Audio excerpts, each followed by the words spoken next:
Yes, good morning, everybody. My name is Justin Clark-Casey. I'm what's my job title is EOS Program Manager at the EBI, but I tend to do various other bits and pieces as well. So welcome to the Data Access Movement and Management Workshop. That's quite a mouthful, but this is really quite a large topic area. And we hope that we're going to have some very interesting kind of presentations today and hopefully some audience interaction as well. So I just kind of like set the scene here.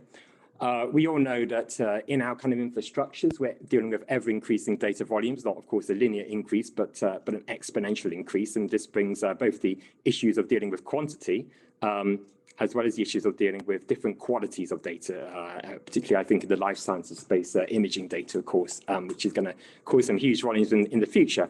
But not only do we have to deal with ever more data, but this data has to end up in more places. So people want to process it often locally. I know there are options and things being explored for doing remote execution, but it's still a need, even with that, to kind of move data about, and particularly to actually get this data into the various cloud systems so people can discover it and process it and kind of manage it there. So not only do they need this, but they also need facilities. So as the title of the workshop is, they need the appropriate ways to access, move and manage all this stuff. But not only do they need these facilities, but they also actually need these to be simple and easy to use, because if we give them complicated and difficult solutions, well, they're either not going to use them, they're not going to be happy, or they're going to end up using other things which are going to be more difficult for us to actually manage in our infrastructure. So it's important we have that. And of course, finally, these things still need to be secure. So on top of all this, obviously this doesn't matter for all data, but for particularly the sometimes the increasingly kind of sensitive and kind of even biomedical data we deal with, this is of course an extremely important topic. So there's all these challenges that we have. And we have, I think, lined up a great series of presentations today from people kind of tackling these things in different ways and doing the practicalities of trying to work out how this world is going to work. And so we're going to hear from them. So just briefly on how.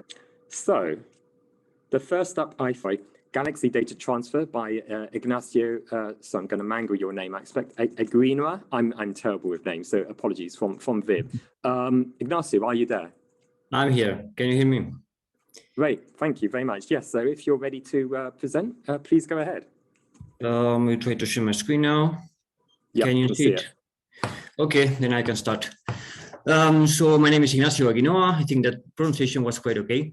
I will talk about Galaxy Data Transfer. So I work at BAB, which is the head node location of the Elixir Belgium. And yeah, to start with Galaxy Data Transfer, so we need to start talking about what Galaxy does. And the main thing of why Galaxy needs data transfer, and especially efficient data transfer, is because Galaxy tries to abstract a lot of things from the user. So it tries to abstract a lot of things about like which command line you are trying to execute, especially which tool or which command precisely, which parameters you're trying to execute. Also, when you try to build a pipeline, let's say a workflow, also everything about dependency resolution and environment setup, also about job scheduling, and especially about data management, which is kind of a feature that is being extended in Galaxy, and that I will talk about a lot, and also a lot about user management. So from the point of view of the user, the main entry point is a web browser, which is the abstraction layer that abstracts to the user anything about the infrastructure where the command line are running. So this is a really old figure, but I think it explains quite well what it simply does in the end, Galaxy. So the main idea is to have a set of tools. Each tool has a tool wrapper, and it wraps up what is the structure of the tool doing. So it contains description about what is the command that is actually being executed, what are the inputs, the outputs, and the dependencies that it needs to run. I mean, the environment that it needs to set up. So in the end, Galaxy, what it does is just creates a script which contains a command line and any kind of previous commands to set up the environment, and it just runs it for you and takes care of everything related with data management, putting the input in the right place, putting the output in the right place, and so on. So to do that, Galaxy has the idea of trying to be deployed in really different situations. I mean, different kind of infrastructure. It can be deployed with containers. It can be deployed with really large and diverse infrastructures. But the very simple Galaxy deployment is something like this. So you have a main process, which is the Galaxy app code base, which takes care of both taking, presenting the web interface and also doing all the processing related with job scheduling, generating the command line, putting that into the compute place, and taking care of putting the inputs and the outputs in the right place. So in this very simple deployment, you don't really need a lot of data transfer. Actually, if you just generate a command line, you create a script, Galaxy creates it for you. And then you can assume that in the place where you are going to run the compute, you will have the inputs and you can fetch the outputs because everything is in the same place. All the file system is shared. So as I said, in this case, the data transfer is pretty much non-existent, but I will talk about how things can go a bit more complicated and why we need a more efficient data transfer. The first thing is that since Galaxy became quite popular because of, it became really efficient to do a lot of things like trainings or for publishing your tools in a setup where people can run it for free. It became quite popular to actually start deploying a lot of public servers. You can see usegalaxy.star. There's a EU, there's one in US, Australia, there's one in Belgium, France. So there is a lot of really cool public servers that are running for a lot of users. So the cool thing about this is like, it's been open to the public. And the bad thing is that, no single institution can cope up with all the work. You need quite a lot of infrastructure to run large trainings, to run large amount of jobs, to run and to hold a lot of data also. So the way to go is to actually run a kind of collaborative setup and administration. That means that you put together resources. I'm talking about infrastructure, storage, and also people bandwidth. And with this, you put them all together and you create a larger and more stable public server. So as you can imagine, integrating all this kind of distributed data and distributed compute, which can be in different institutions throughout not just a continent, but throughout the world. I will show how this is done. You for sure need to make much more efficient use of the remote data, remote compute. It's not all, now it's not everything located in the local file system. So to do that, the first approach is what is called the Pulsar approach. Pulsar is software which takes care of this step that I will describe. So basically, the goal of Galaxy is the same. So it still creates the tool that will be executed. In this case, it's just a command line. But what Pulsar does, like in a lower layer of taking care of the abstraction of the infrastructure, especially the distributed infrastructure, what it does is like, okay, this command to run, it will need some kind of input and it will produce some kind of output. So Pulsar will take care of putting the input data in the right place, which is probably a distributed compute resources, could be in another country, another continent, and then sets up the environment, which is basically resolving the dependencies that this command needs to run, which could be done, for example, with a Singularity container. And then after that, it takes care of putting the output data back in the main Galaxy process. So this is as simple as that. And of course, you can imagine that it's not super efficient. But still, this is what is being used to develop the main European Pulsar network, which contains infrastructure from all these different countries and more to come, probably. But yeah, what we want to do and we've been doing lately is to improve the efficiency of this infrastructure. Because if you start moving data around and you have locations that are really remote, then this is not going to scale. So from the point of view of Galaxy, the main idea was initially to actually get an abstraction of what was before the file system idea. So to do that, they created the idea of the object store. So basically, the object store is the part of the code that identifies where the files can be located. And so that's really initially an abstract idea, but then in practice, there are different implementations of that. So Galaxy can now connect to different implementation of object storage. So object storage can be S3 buckets, of course.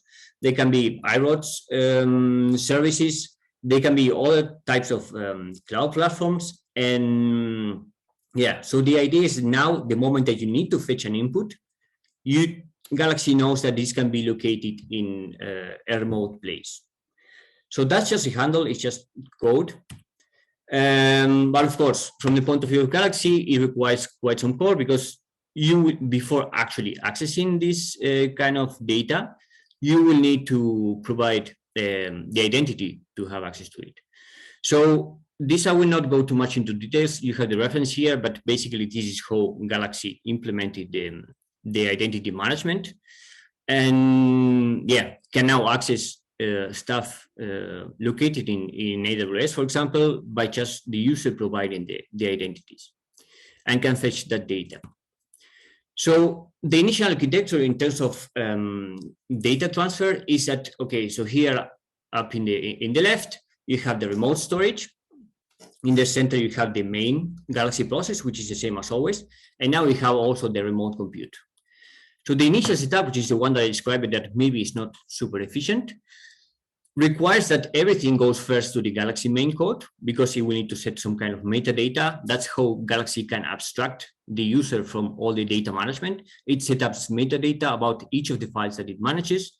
And then based on that, it provides the user of possibilities to actually run different tools. So you can say this input file is a FASTQ file, so you can run a genome mapper, you can run a transcriptome mapper, you can do this and this. And so for the user, it's quite easy because it's just running stuff and clicking on execute. The thing is that Galaxy needs to actually move the data to the execute place, which, as I mentioned before, could be remote. And that's when this second step comes in. So then you have a second transfer. Then you need to move the data to remote compute. Then all these parts which are on the right, which is actually the executing, should be actually quite local transfer. But then afterwards, you need to come back with the data. That's what Pulsar does. It just brings the data back to the main Galaxy process. Then it sets up the metadata about the output, because the output is actually a new data set, and it needs to be tagged, which needs to be identified. Okay, it belongs to this user. It is this type of file. It has these properties and so on. And then it gets deposited back into the remote storage. So as you can see, there's a lot of data movement around. But we are trying to solve that. So this is just actually some details about what I just mentioned. Galaxy sets up some metadata, and that's mainly the problem of why the data needs to be moved around. So it always needs to be going to the main process, because the main process is the one that tags the data and does all the abstraction from the data management. It puts the data into, for example, libraries. It put the data into users or groups, and then mainly it tags the data with metadata information. So the basic thing that Galaxy needs to do to become a more distributed platform and be efficient in the use of remote storage and remote compute is to distribute this metadata setting process. And to do that, the schema will look like this. So the idea is that more or less what Graham explained in the previous presentation, which is actually moving the things to the storage. So we have the storage, and it doesn't go through the main process. It just goes directly to the compute. So in the compute place, it just runs the execution, because Galaxy sent to the compute place which the steps needs to be run. And after the execution, once the output data is generated, it just goes straight to the storage place. So you can see more details about how this is actually done in this publication, but I will try to explain a bit more too. Yeah, I think I'm not missing any detail about this, but core concept is just you're no longer going through the main process. Yeah, so this is also a concept that Graham mentioned in the previous presentation, which is bringing your own compute resources, because this setup is actually, so the admin needs to actually configure all these, the remote compute, need to configure how you can access and which kind of remote compute you have. You need to configure which kind of different storage options you have. And then for the user, it will just access and will be completely transparent. But what if the user, this is also talking about the public servers of Galaxy. So, but what if, like, as I mentioned before, Galaxy is quite good at abstracting the idea of which tools needs to be executed, which commands, which dependencies need to be loaded, and so on. But what if the user already has data in some place and wants to actually run some kind of commands with that? And the idea is a bit like, okay, it's not really efficient to actually move the data to the public server and store it there. So the idea would be like, okay, just bring the logic that Galaxy has and bring it to the storage. So to implement this, yeah, there are different ways, but basically the core concept is that users should be able to connect their own storage and resources and basically benefit from the benefit of Galaxy. Of course, this needs some extra effort because in this bringing logic to the storage, you need to take care of you need to actually consider the data locality. If a user comes and plugs in a storage that is in Australia, then you need to be sure that whatever you're actually running, it runs in a server that is probably closer to that storage place and not bring the data to Europe, for example.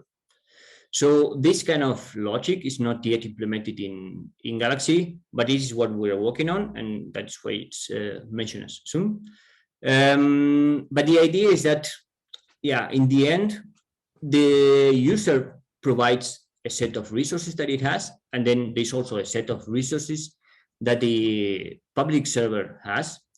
So what it would do is like, you will have a really transparent way of accessing all these different resources. So we have storage in, for example, Australia, US, and also public resources in Europe. And then from the point of view of the user, you will have data spread everywhere. And the moment you want to run a job, then it will check, okay, what's the location of the data? Then I will just bring everything there. Like as Graham said before, bring everything to the storage, and then you don't need to transfer data around. If you 1 minute warning, can I say? Yeah. So the cool thing about this is, from the point of view of the user, you will be able to access all the different things completely transparent. Our goal for this is mainly because we want to make it public. I mean, we don't have infinite resources on AWS, or what will be bringing everything there. But we know that users have storage and things everywhere, and we want to play with that part. But one thing that I want to mention is kind of different. I mentioned before that Galaxy also takes care of reference data, and it takes care of a lot of really things like abstracting the concept of dependencies. And for that, for example, uses Singularity containers.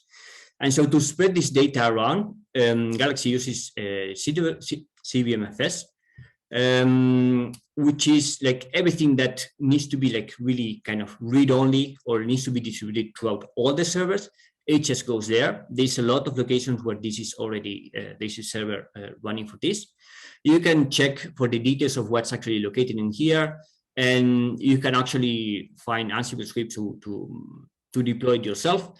But our goal here is mainly interoperability. So all the reference data and the containers and the dependency resolution system that Galaxy uses, it's also available to use outside of it.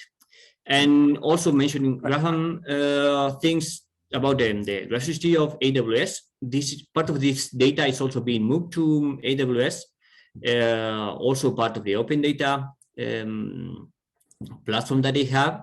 So this is the reference data is being moved there. You can check it here, thanks to the people from RevGenie, which is a genome resource data management. Thank you very much, Ignacio. Sorry, I'm going to have to cut you off there for time. That's it. Just in Great. time. Thank you very much. Thank you. No, I think you're tackling some really, really important questions there about actually making it easy for users to use this stuff and not have to worry about data locality and data transfer. But I know that's an enormous challenge because, you know, both the abstraction layer and also the questions of who's going to pay for all this stuff, and, you know, because it costs money to move all this data about, and a lot of interesting things there. So I'm going to go to the questions here. So so just from the top, yeah. So Anonymous asks, so what happens about different legal constraints on access to data? So, for example, GDPR. Some data may not be suitable for some compute locations, for example. How have you thought about that? How would you handle that? Well, the current implementation that is being done now is like you can actually choose somehow freely where the data will be located. So the user will be presented with a pool of resources of storage. And then you can say, okay, I want this data located here because, as you know, some data needs to be within the country or within a continent at least. And so that would be the role of the user in selecting where the data should be located. And then the decision of where to run the jobs, that's up to Galaxy mainly. Right. Secondly, I think just a quick question about some practical stuff here. So Anonymous asked, can you direct me to the iRODS integrations for Galaxy? So they've not heard of them and they can't find them on GitHub. They might just be missing something in searches. Yeah, sure. I can give you the link in a minute in the chat or just here. That'd be fantastic. Thank you. And a question from Jose Fernandez. Are you, the Galaxy community, planning to have Pulsar network nodes as dataset providers of data that can't be moved? So computers scheduled there instead? That's another kind of like compute locality, data locality question, I think. Yeah, so that is actually part of the answer that I said before. Like, you should be able to freely tag some data to be kept in a place. So if you also provide, for example, if you provide the storage in your own country, but you also provide the place to do the computation, you can do like this selection. Okay, this data needs to stay here and also can only be executed. Any kind of command that needs to be executed on this data needs to be done on this specific compute platform. So then you make sure that data doesn't go too far, let's say. Right, thank you very much. So, so I think that's it there. Thank you very much for the presentation. I think a really, really interesting topic you're tackling there. It's great to see that work. So moving on, so I think next up for this first block of three is from John Constable, who's the Principal Systems Administrator at Sanger, and he's going to talk about Sanger installed iRODS, and you won't believe what happened next, which is a fantastic not clickbait. Okay, so because I'm conscious of time, just briefly. It's okay, we won't charge you. Excellent, Right. good to know. So I'm John Constable. I work at Sanger's IT department, focusing on the high performance compute area, and in my case, particularly the storage of the informatics data in the iRODS system. So, right. So I was going to say, please stop and ask questions, but of course we've got 15 minutes and a different way to ask questions now. So don't stop me, but put questions in the chat app, and I will get to them at the end. Also, my email is at the front. So feel free to drop me an email if there's anything I don't get to. So if people haven't heard of iRODS, let's go over a quick overview first of all of why we got it in, and then a bit about what it is.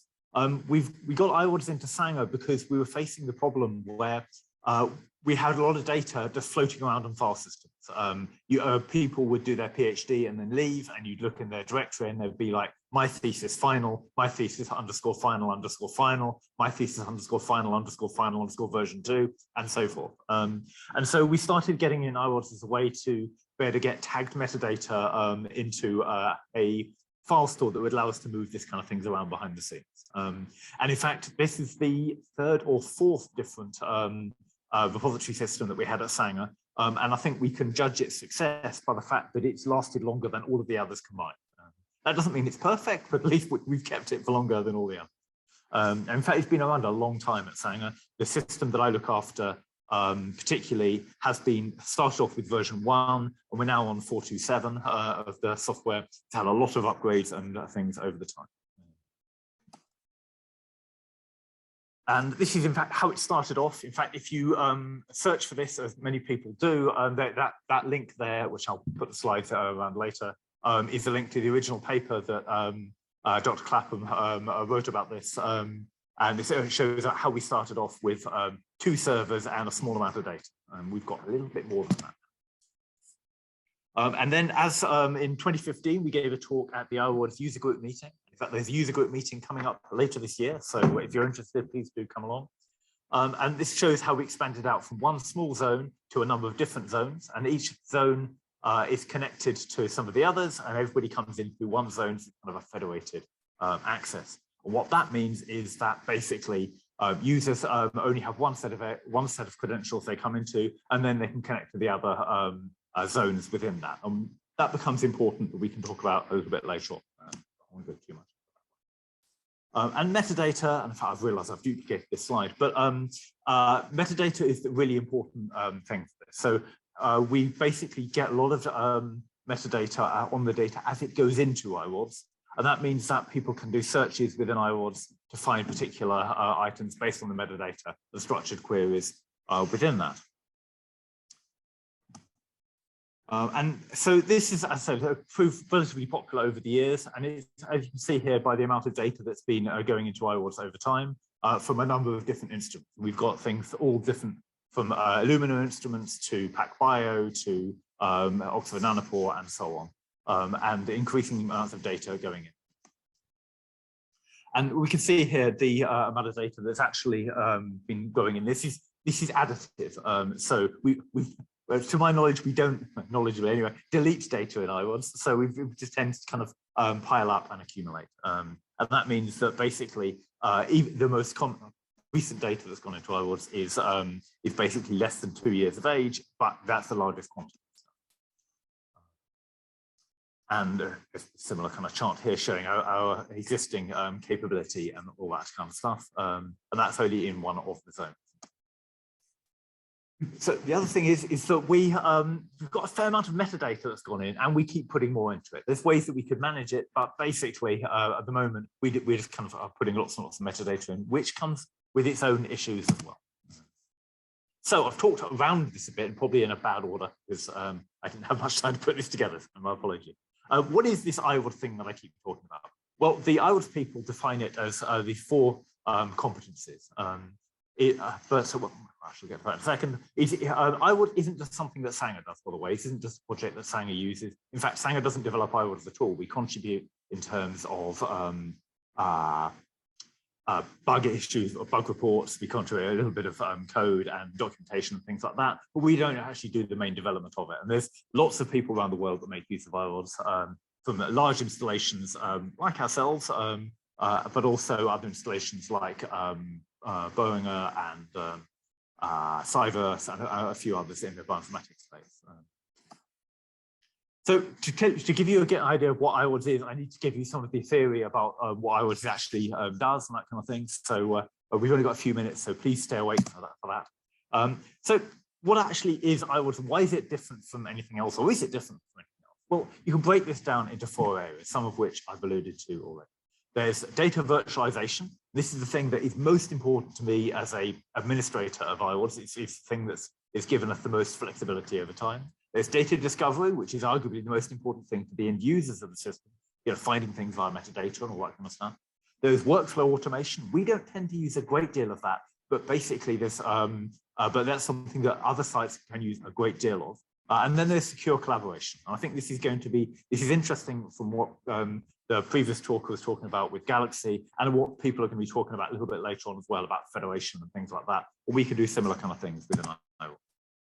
So data virtualization is basically, there is a quasi file system POSIX type interface that you can see with it via command line tools that to the end user looks like a file system-ish, but behind the scenes can be multiple different storage mechanisms. It can be an S3 bucket, it can be a Unix file system, it can be a Ceph file system, and the end user has no idea of where this is stored and does not need to. So you can have multiple different things of this behind the scenes, and the storage administrator can move data between them, and this gets updated in the catalog, and the end user doesn't need to know about any of this. All they just need to know is, I'll get my data, and iWads works out where to get it from or where's the best place to get it from. This has been really valuable to us. In fact, we moved 4 petabytes of iWads data by putting these servers on a lorry and driving it down the M11 while people were actively using the data, plugged it all back in, turned it back on, and nobody noticed. So the ability to do this kind of thing has been really helpful to us as administrators. So the data discovery is via the metadata. I think everybody's aware of what metadata is and why it's important. We can tag it in iWads with a name and value and an optional unit. And you can use the iWads query language to query it, or if you want to, you can write full SQL by working with the administrator. It's not perfect. The more metadata you put in, it's not structured within the database, and so the harder it can be to structure the queries for it. And so we're actually looking to export all this data out of iWads into an Elasticsearch to allow free text searching. And that's something that we've just hopefully got working yesterday, which is one of the reasons that I haven't got these slides as perfect as where I was working on that. There are different ways to be searched. iWads automation, so it's not something we do as much, but there are lots of different policy enforcement points of where the data that comes into and goes out of iWads, things can happen. So there are rules about when somebody connects to iWads, when somebody uploads data to iWads. We have some rules based in our iWads implementation, for example, that says when somebody uploads a file, whether they've asked for it or not, a checksum gets generated on that file when it's received by the server and then gets stored in the catalog. So if somebody then downloads it later on, that checksum is then checked against the checksum. And so we can check that the data, as it was sent from the server, it's the same thing that you've received on the client. And that's just a basic example of the rule we've got. We've got so some other things to do around there. And this, the iWads community has made all kinds of different things. Something we've just implemented, in fact, is a capability where by tagging the data with a particular metadata tag, the data is then moved by iWads behind the scenes from one set of servers to a different set of servers. We've moved it from having 2 replicas of the same down to 1 replica, for example, if the data has been sent to VGA. Secure collaboration, there are ways to talk with, as I mentioned earlier on, we have this federation idea. So you have one set of users in the zone that all our users talk to, and then that is then federated with other zones. And each of these zones can have their own policies, rules, and secure kind of thing. So some of our zones are managed by us. Some of our zones are managed by the different data groups. We have, for example, human genetics group that manage their own zone, and we manage the sequencing zone on behalf of their pipelines, and so on. And we can also do things like SSL encryption end-to-end, so between the end user client through to the servers and between the servers as well, and different types of authentication and things like that. And as I mentioned, it's got an POSIX type file system, so it has ACLs. So ways to interact with it are things like the I commands, which are the Unix-based commands to interact with it. Commands like iget, iput, things like that. And there is also a web interface called MetalNX, and if people have any access to Sanger systems, there's a link there to Sanger's MetalNX web GUI that you can use. And there's also scripting tools. You can use Bash to link the I commands together. There is a tool that is developed by the pipeline group at Sanger called Baton, which is a JSON-driven kind of interaction with it. So you can send it a chunk of JSON, and that will do things like add metadata to a file, upload files, download files, queries, things like that. And there's also a Python API that you can use to interact with the iWads. I'll mention a little bit about resources, and this is where a resource in iWads is where the data is actually held. This is abstracted from the end user, and it's basically beeping that holds files. It can be a Unix file system or an S3 bucket or an appliance such as one of those kinds of things. And this is where the power for iWads from a system administrator kind of thing can really comes in, because we've got lots of resources at Sanger, but the end user doesn't need to do that. We can move data between it, and as I mentioned before, we put a whole load of them on a truck and drove them to Slough. I'm not sure what they did to deserve that, but we did it anyway. So there's an example of how an iWads zone might be laid out. the end user connects in, it talks to the iWARDS server called a provider, and then it can get the data from either an on-premise server, which is how we have at Sanger, or a virtual server hosted in the cloud, whether it's an S3 bucket or as we have a Ceph file system or things like that. And again, the end user has no knowledge and no need to know which way this data is coming. Metadata, I mentioned, the good news is that you can put anything on you want. And as anyone who's had any cursory dealings with metadata knows, that's a terrible idea because there's no standards around this. And there's no time for that. Now, there is ways that you can lock down iWARDS as to how metadata goes in. We don't have that at Sanger, but other people can do that as well.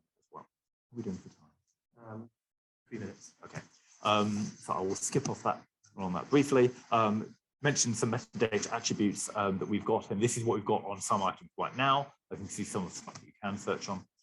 Now I have got, I was hoping to do a demo. I've got 3 minutes, so let's give this a go. Yeah, right. Indeed. Hopefully people can see this. Okay, so here is an iWARDS system, and if I type IEN, it shows me the iWARDS environment that I'm in. This can show you things like the zone that I'm in, the host that I'm connecting to, things like that. So if I type ILS, like LS, it lists the data that's in there. And looking at this particular server, let's say I want to list the metadata on a file. And this shows me metadata here. Now, if I do a search on that, this will show me all the files containing that metadata, and then I can get the file. Let's say I want to look at this file here.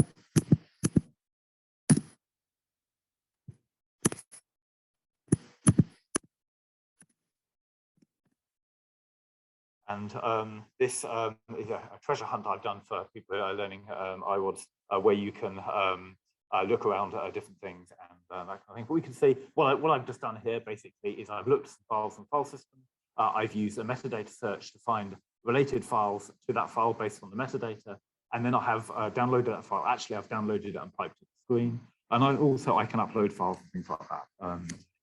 Okay, so that's a very, very, very brief demo of what we can do with iWARDS. If I just, yeah.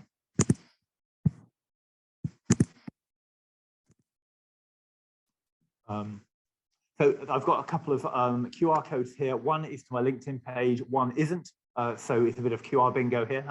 Find out which one it is and up there. Otherwise, there's some more information people might be interested in. How you can contact me. If people wanted to learn more about iWARDS, I've put together a little email course that you can do, send you an email once a day, teaching you a little bit about iWARDS. And then I also run a newsletter on iWARDS that has all the development, very geeky, GitHub check-ins, all that kind of stuff.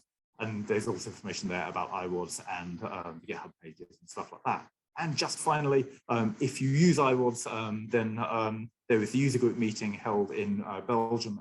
You might actually be visiting this year.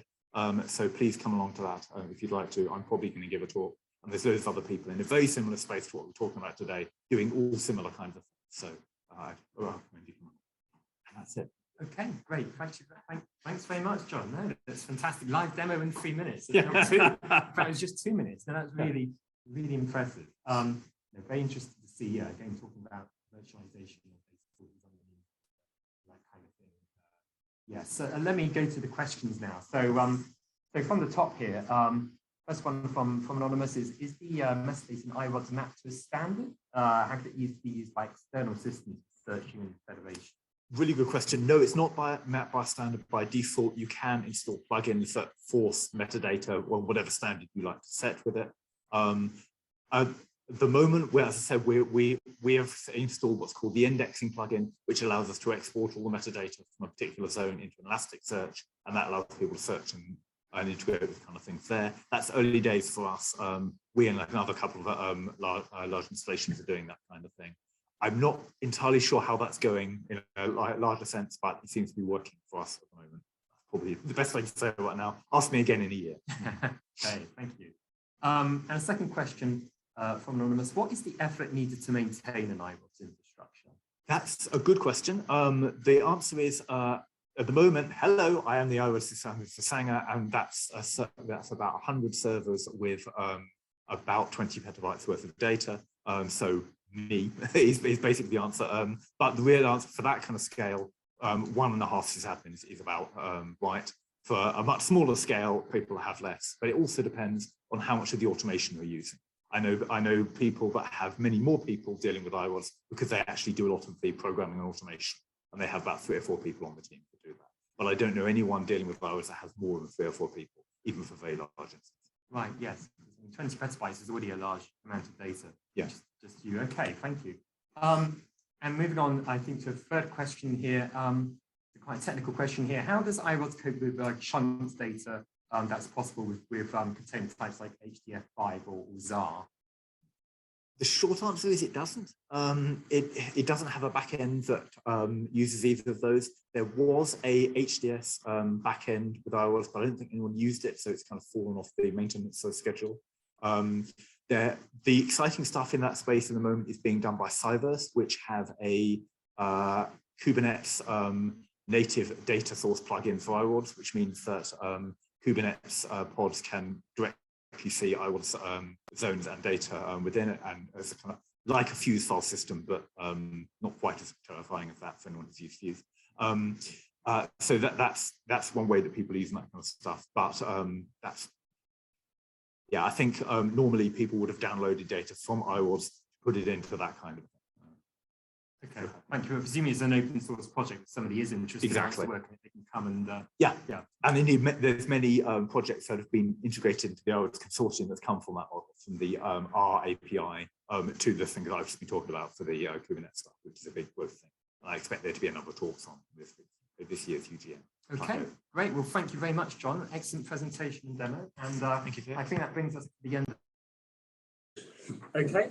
Hello again, everybody. As promised, we are at 10:50 European, 9:50 UK time, so we're going to get going again. So in our second block of talks here, we're going to start off with Guido Raymond, who's I hope that's the right pronunciation, research director of RRNet, who's going to give a talk titled Delivering Data Movement Systems that actually Bureau uses, as opposed to the ones that don't.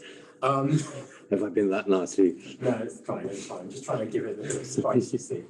Okay, Guido, when you're ready, please take it away. I am, perfectly, yeah. Look, after a presentation like John's, I need clickbait. And then to full screen. This should work. Is this working? And am I audible? Yeah, audible, all okay. Audible, all okay?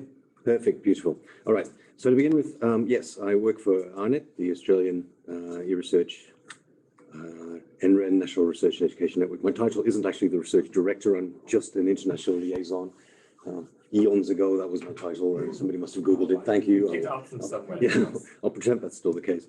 An NREN, so a National Research and Education Network, there's entities like those, not-for-profit support organizations that try to underpin the work that e-science organizations do. You may or may not use them. That's entirely fine. I mean, this is not a shill. This is not a sales argument. It's a not-for-profit anyway. We're all not-for-profit. You might know some of them around the European traps. Renater in France, DFN in Germany, SURF in the Netherlands, JISC in the UK. You might know them. So the point is, we're here to help. Most of them are funded to help. If you choose not to use them, that's entirely fine. But I want to give you a few observations from having done similar work for similar organizations like the Elixir Consortium. And to point out that I'm not just, this is not, I hope it's not irrelevant, because we have dealt with bioinformatics and biocommons type organizations. In particular, in the case of ARNet, we've dealt with and are still dealing with the Australian biocommons, and happily so. And they in turn have links to EMBL-AU. So I think what I'm saying has some relevance. And I know that your data rates are going up. So if you find me saying that uncouth lowbrow things in the next couple of slides, and you go, that could never work for us. We have far higher requirements. Then know that I know this, and know that some of the things that we seem to have observed are simply rough facts of life.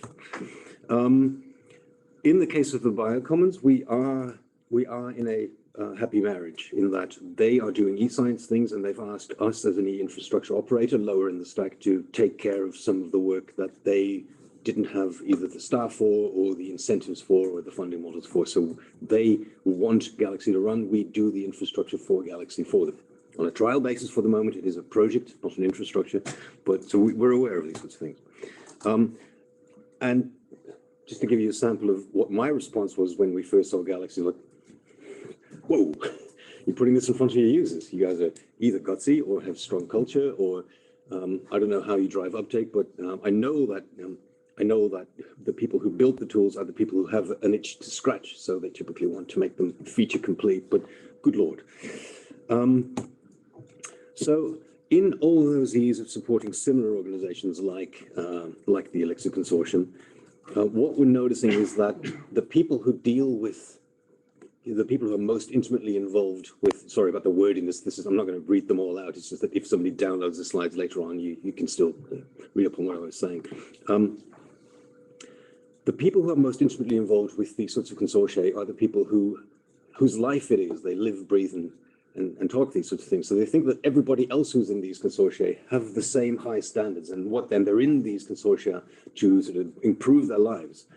When in reality, most of the people in your consortium have a more anonymous relationship with it. They will typically have an intimate relationship with the local organization. And when they need to do work in the broader international organization, it is slightly alien to them. They're afraid of making mistakes. They have trouble enough doing their daily work. They will make mistakes in their daily work. I mean, case in point, I haven't traveled in 2 years' time, and I was making mistakes here, getting some of my networking stuff back up. That's my job, making mistakes, because I haven't done it in 2 years' time. So trying to confront these unwashed users, I'll use blunt language, it's being recorded, Christ.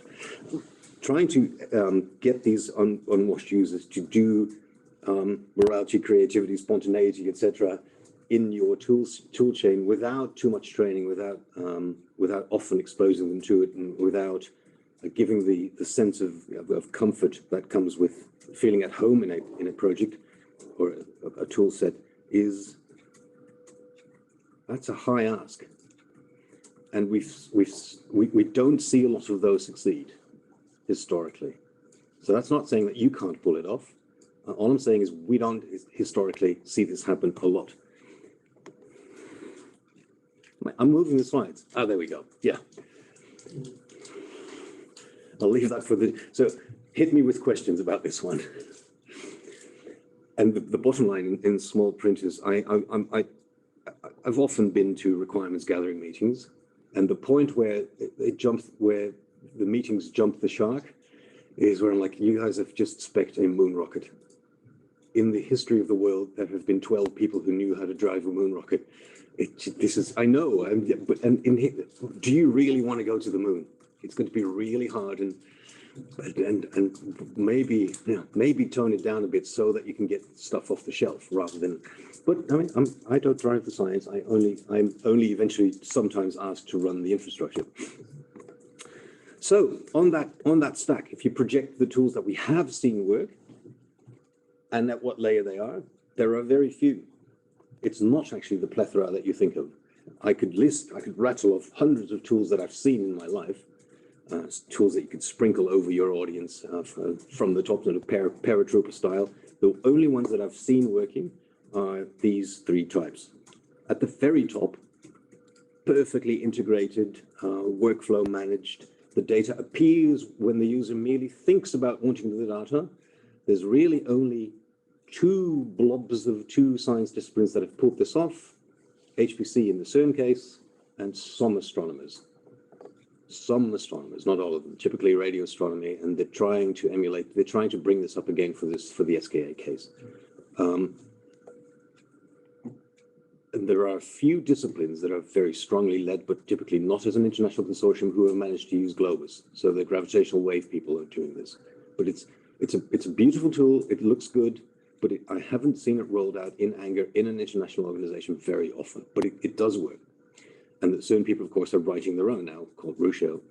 So that tells you that even if you hit a market penetration of 0.1%, there is still a rift.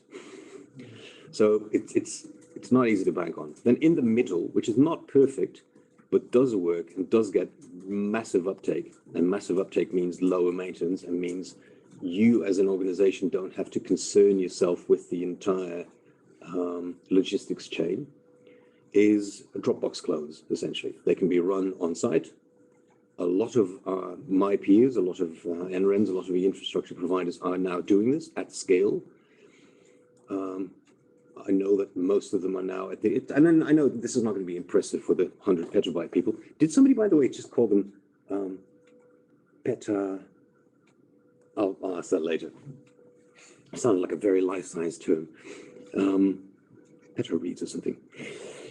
So those work. Those can be made to work at scale, several petabytes typically for a single node.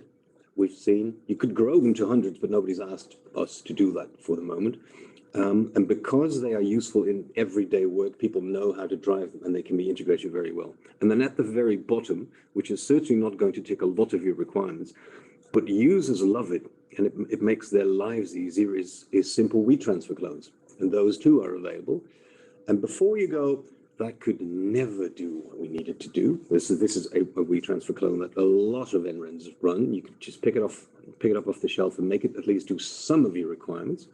I know that the people at, and these may be familiar names for you, or they may not, the Garvan Institute and the Ramachopti Institute, both highbrow Australian bioinformatics sites, they run one simply to take care of some of the lower rung of the requirements, just so that users who would otherwise drop off and begin to hate the infrastructure begin to slowly love it and warm up and may be ready to go up another tier. So it's a quote from Esteban Mayoras, who heads the IT for the Garvan Institute, who was actually initially not skeptical about it, but thought, yeah, I'm really only doing this to placate the low rungs, but turned out to be very enthusiastic about it, because you can write some of your workflow into it and it begins to work, and then you can graduate your users instead of hitting them with interfaces like, not to love what Galaxy have done, it's beautiful stuff, but hitting people who are not inducted with those sorts of interfaces is, you risk turning them off from what you're doing. Second level is, this is what they look like, these Dropbox clones. The beautiful thing is, when people start using them, data trickles into the cloud platform as it's generated. So instead of hitting people with the movement problem by the time they realize it needs to be moved, you've already moved it in, because there's synchronization clients running everywhere. And that turns out to be a really useful paradigm, because by the time users realize they think they have a problem, they ring you up and they go, ooh, I've got this terabyte thing that needs to move. You can comfort them and go, we've actually got that under management. It's already trickled in from your local instrument or your laptop or whatever it is. We've got it, we can do this for you. And they turn out to be, because they're self-hosted and relatively easy to tweak. We've done quite a few integrations, such as into Galaxy. In fact, we part of the Biocommons funding went into doing integration between these sorts of platforms and Galaxy, and we've told all of our e-infrastructure peers that this integration is available. So you could do a rerun of this integration at every synchronization site that you know of, Serve, Renater, etc. And it turned into, it was very well accepted, very well appreciated. It turned into a couple of conference presentations and a paper even. Won't read it out, but the paper out on how we did it. And it works. So you can do a direct integration. So this entire synchronization system then appears like local storage to Galaxy, and then takes care of the data movement. So you don't have to write all of those abstractions into Galaxy, which I think ought to remain its own bespoke platform doing one thing well. And then you move the data movement to another platform that's geared towards data movement and to a set of operators who know how to deal with data movement. And then finally, Globus. The point I make there about maturity coaching is it's more than just a data movement platform. You have to almost mold the data proposition around the tool. So you have to reach global agreement on namespaces. You have to reach global agreement on what you expect from naming conventions. when you think data needs to move. So this old practice of just renaming the folder folder underscore copy or folder underscore this is my version, and then hoping that it'll resynchronize, that will have to stop, and a lot of users will balk. So you have to not just train users to use the tool, you have to change the way you do science. And so the high energy physicists have done this, the astronomers have done this. In the case of the astronomers, it's really easy because they all measure the same thing. There's one sky. In the case of CERN, this is also relatively easy. There is only one ring. There's only one place where the data gets generated. In the case of the life sciences, of course, this is pretty hard because by now almost everybody can afford a data generation instrument. And so there's this wild growth of data coming out of everywhere, and trying to tell the entire world that they should all stick by the same naming standard, that's going to be hard. So you can't actually, I don't think you can outsource this entire thing. So looking at this proposition is, it looks like the tools are ready, is really only half of the story. It's going to involve a lot of culture change, I think, before this takes on. And that was my warning words around thinking that you can be technologically enthusiastic about changing your science culture. You will have to drag your users along on that journey, and that's why I think you need to start somewhat lower on that whole Maslow pyramid. That's it. I'm hoping there's questions. Okay, well, thank you. Oh, and part of why I can be this short is because you've been so graceful as to introduce another of my collaborators who has words to say around how these synchronization platforms work. Otherwise, I would have had to use those words in this particular slide pack, but right. Pedro will be on in another 20 minutes, I think, yes, to explain how well that all works. So you can do the philosophizing. Yeah, this is all about challenge me, right? I think what we've seen is relatively valid because I've been observing this over more than 10 years now, and you're not the first to tackle this. And you may succeed by doing it all yourself and by going very high in that Maslow pyramid, but it's not an easy journey. And I think most people underestimate the cultural aspects, the degree to which it is not easy for a user who is aligned and affiliated with a local institute to abide by global rules. I'd like to second that. And also, it seems really, really important that you can't just push people into using one type of tool. It isn't one horse for everyone. You've got to be able to offer appropriate tools for the requirements of specific types of people. Yep. And that's something that we see very, very clearly. And just a pointer here that we do use Globus. We do offer Globus for large data transfers in and out of EBI. This is something we are moving towards using much more, and it is very clear that in order to do that, you need to provide a lot of help and support. And totally agree, you can't just set it up and hope that people will use it. Just doesn't work that way. Okay, I'm not seeing any questions on the slide at the moment. Oh, it is there, have I? I haven't been confrontational enough. Oh. That's not often said about me. No, I'm for some reason my view there isn't updating, so apologies for that. I'm actually switching to the view there. Okay, yes, so first question here on the slide from Anonymous is, do you see a potential for sync and share tools in life science? Would they fit the life science requirements about data? Those were my three middle slides. Yes. Yes, yes, and yes. So the answer is yes. Yes. Yeah, definitely. Not for the absolute top. If your long-term view is we will eventually have a global namespace and everything will be self-managed, and we think we have the funding and the career paths to retain the sort of engineering staff that's required to do that, then by all means. But I think the journey towards that goal, I think, involves pleasing users instead of pummeling them, and pleasing users seems to work via paradigms that they understand and love and that make their lives easier, not just their scientific lives, but much like 15 years ago, we'd have a work phone and a home phone. Does anybody still do that? Maybe you still do. I mean, again, see, I'm being confrontational, but what you see is people seem to be more comfortable using the same tools for all the tasks they do anyway. And so I've had heated debates with my funding bodies over, but then it's well and truly possible that on that sync and share system of yours, there's cat pictures. Yeah, that's a measure of success. Let That's what should happen. That's users trusting your system so much that they think it's fine to put their wedding pictures on. That means they trust you. And it's not. Let me shove in a question because we're coming down the minutes here. But something I'm indulging myself here.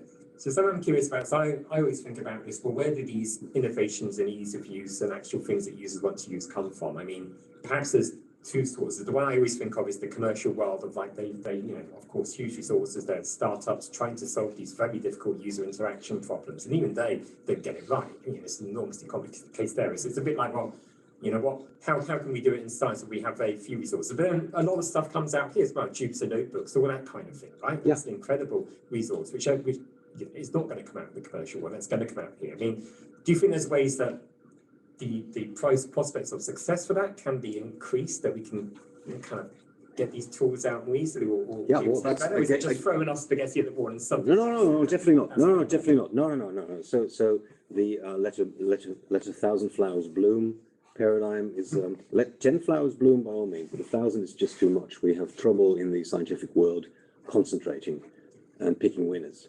So instead of actually actively saying that was a bad idea, we just shift focus to yet another one and build yet another one and never bring it to fruition. Another bad practice. Yeah. But this is almost a Dorothy Dixit question to Pedro. But the beauty about these single share platforms is that there's a relatively few of them. They're all European led and they're open source but backed by commercials. So we do pay them and we are in projects with them. So these are very much public-private partnerships. And we're trying to use, so we've got a funded project, but now I'm stealing Pedro's thunder. We've got a European project under the EOSC banner to harmonize our requirements so that there isn't a special link to, say, Galaxy built in France and then another one that's non-compliant in Germany. No, we've begun harmonizing our requirements, figuring out whether when they are sufficiently commercially viable, we try to make the EFSS vendors, the single share vendors, pick up some of the work. If it isn't, we do the work, but we hope to push it upstream. We're trying to amalgamate the whole thing into a public-private partnership that remains open source at least, and figuring out which things have enough common denominators. Jupyter Notebooks, for instance, we have built Jupyter Notebooks on top of these systems and rolling it out as a common architecture so that everybody uses the same architecture, so you only have to maintain it once and train people on it once. So if a set of Polish life science researchers end up using that Jupyter stuff and then do the word of mouth to their Swiss counterparts, at least they use the same system. That just takes away so much FUD. Yeah, that's so very much, yes. Thank you very much, Guido, for very thought-provoking, the high level view, as it were. We need to move on now. Sorry, I know there's more questions. Sorry, we need to move on. Can I answer questions online? Yes. Okay. Well, yeah. Not too bad. I'm going to have to archive the existing ones around the system. But You can't have them. yeah, we can see them in the archive. I don't know. Maybe Gavin could send you the link to see them. Archive, very awful.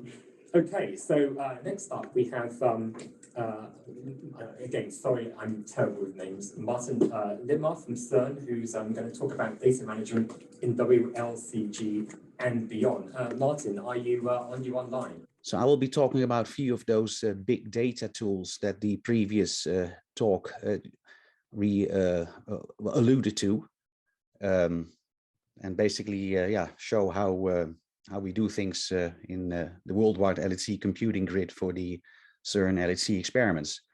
So moving on to page 2, does it work for you? Are you seeing page 2? Yes. Yeah. Yes. Yes. Okay, excellent. Okay, so short introduction, right? The 4 big LHC experiments, there are a few small ones as well.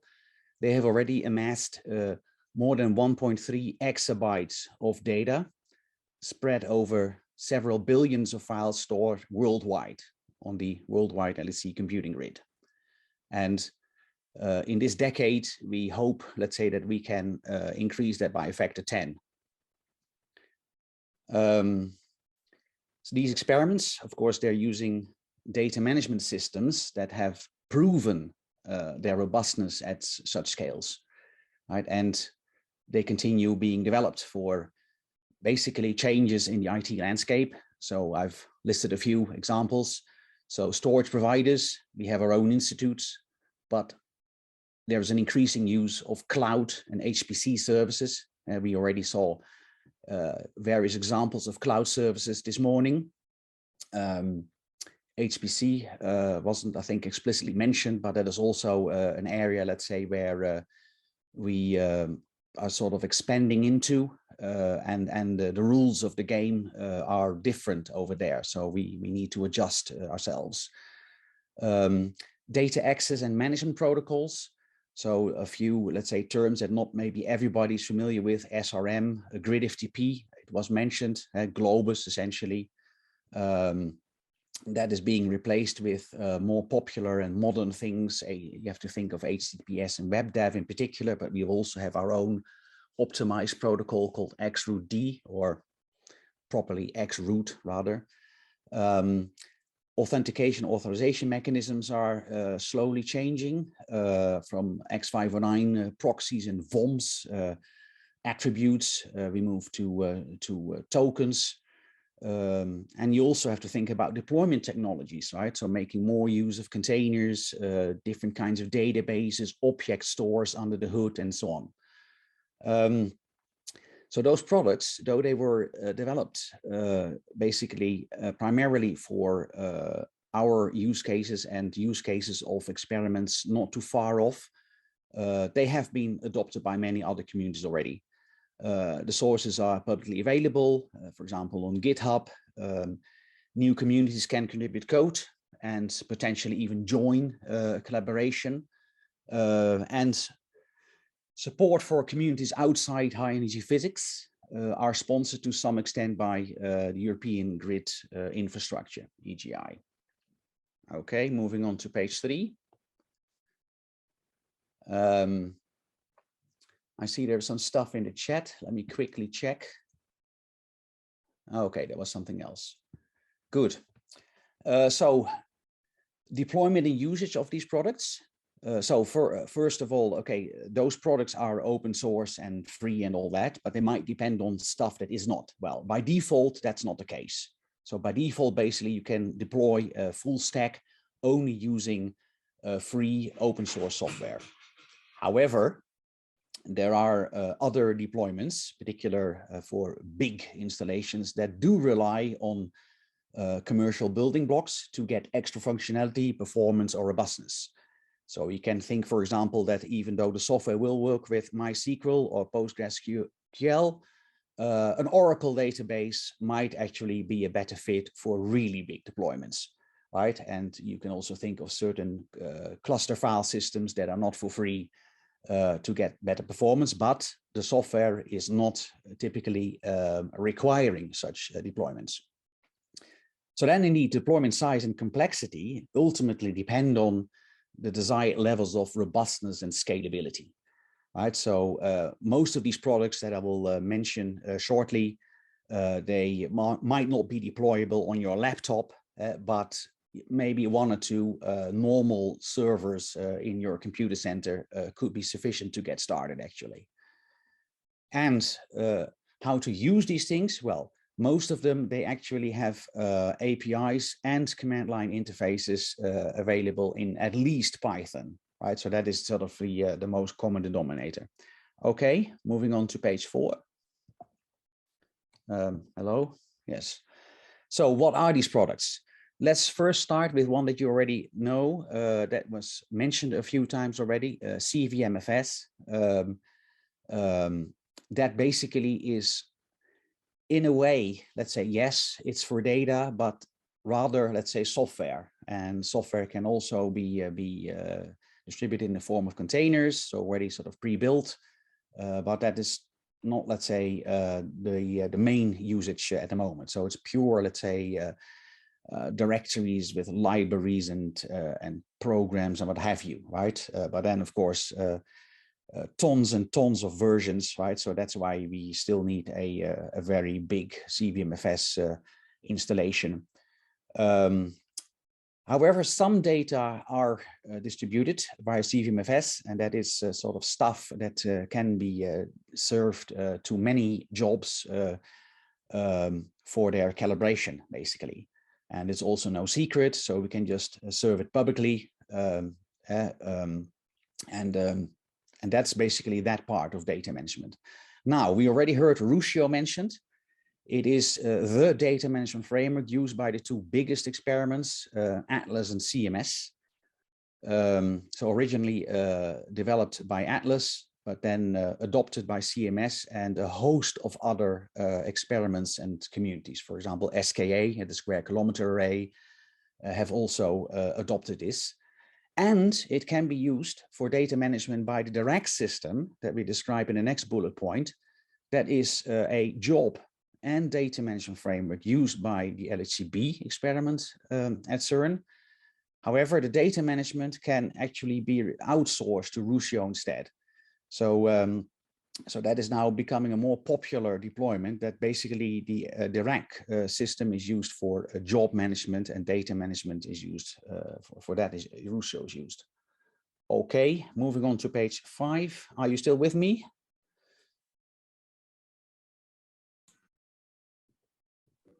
Can somebody? Yeah. Okay. Sorry. Yeah. File transfer service, that is the thing, let's say, to move data around in various ways, right? It's used by 3 of the 4 big LHC experiments.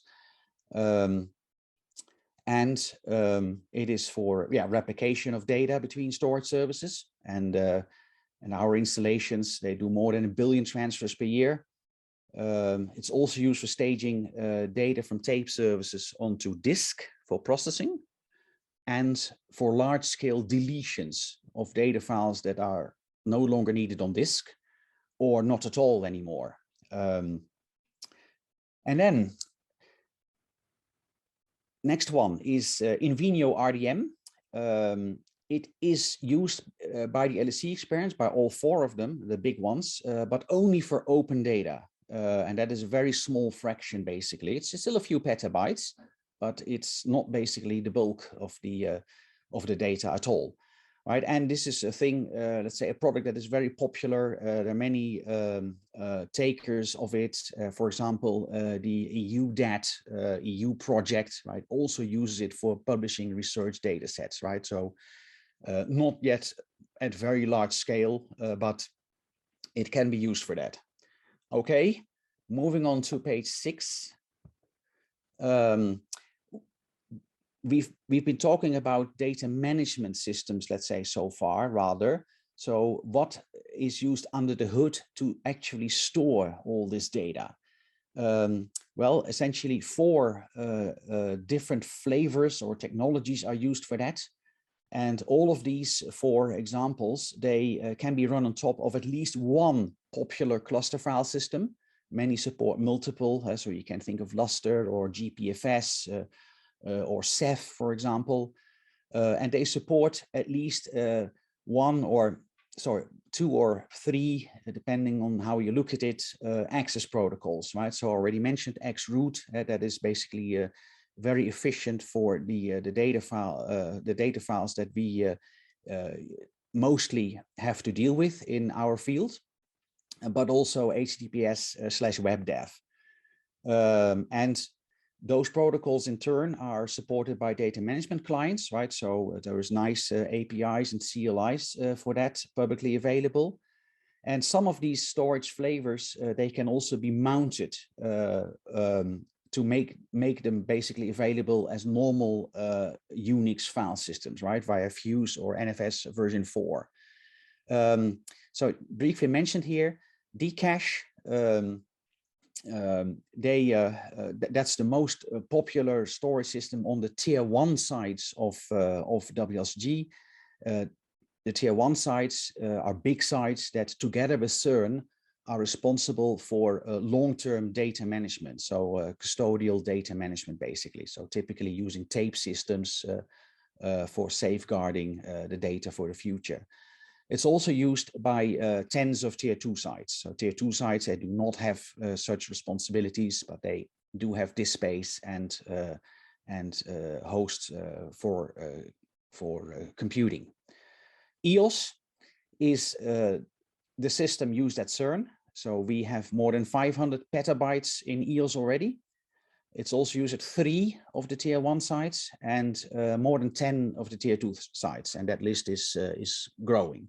Then we come to the third system, Storm, used by 1 tier 1 and about 20 tier 2 or tier 3 sites. So tier 3 sites are even, let's say, typically lower down the chain, right? So so smaller with fewer, let's say, commitments and such.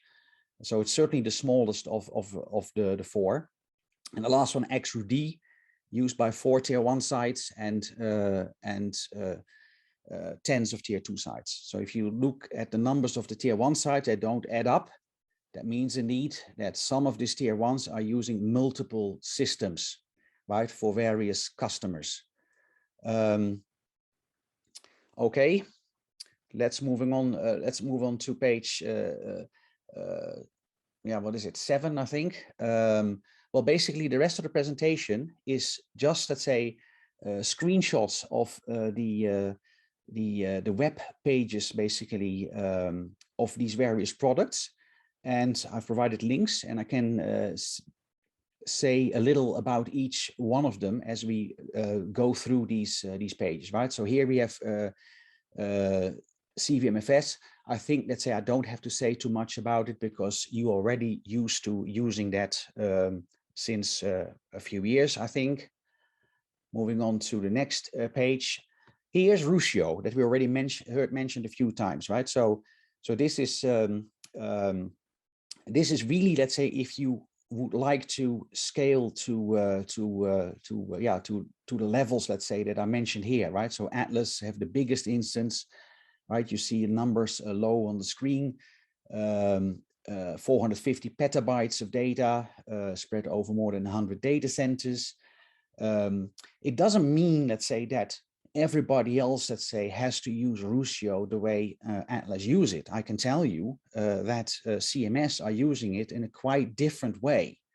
But yes, right, if you have a collaboration within your field that has this amount of data, let's say, to look forward to, then that community, right, could decide, okay, we are going to use Ruscio to have all that data neatly organized and made available worldwide in a convenient manner.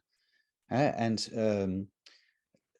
it doesn't mean that other communities or groups, right, have to imitate that, right? They might not need indeed this complexity. It was pointed out in the previous presentation, or not quite yet. Just to give you the 1 minute warning, Martin. Yes. 1 minute? Yes, 1 minute to go. Okay, so let me just quickly flip through the other ones, right? Dirac, FTS, right? I think the numbers you see here, they were collected a few years ago. And then indeed a few more, let's say, propaganda slides, basically. Invenio RDM, there you have your 2 petabytes of open data, EUDAT, Dcache, EOS, as we also will see in the next presentation, right? And we're already alluded to, you see in the bottom right corner, sync and share, right? So EOS is not only used for physics data, but also more and more for any kind of data at CERN. So the hope is that we can use it under the hood for just about anything. Thank you, Martin. We're at time now. Sorry to cut you off. I know having to be a bit harsh here, but no, thank you for all the no. It's very informative to see all the kind of things here. So I'm going to the Q&A here. I have a first question from Mark, which is how many FTE are required to maintain all the data management tooling at CERN? I mean, what is the yearly employee turnover? How many product owners have each tool? So I think he's asking, you know, what resources are having to go into maintaining this infrastructure. Yeah, that's a good point. So the IT department, of course, we have a group dedicated to storage, and the hope is, let's say, that that sort of any big storage, let's say, can all be handled by them. So that group is of the order of 30 people, I would say,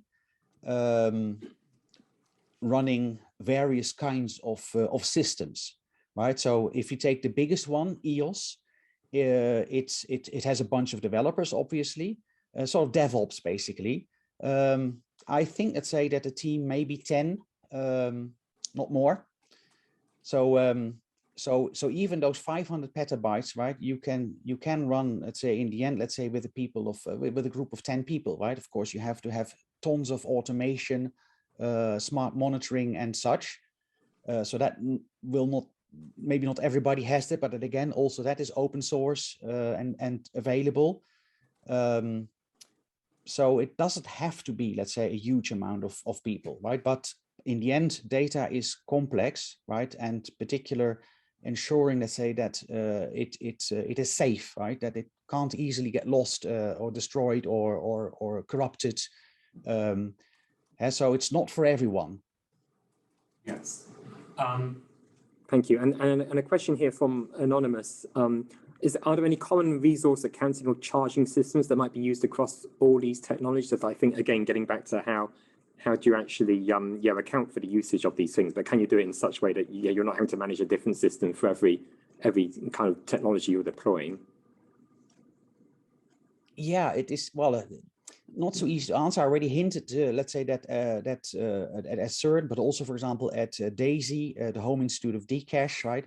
They try, of course, to make more, to get more use out of basically each of the systems, right? So that indeed they can reduce the amount of flavors essentially.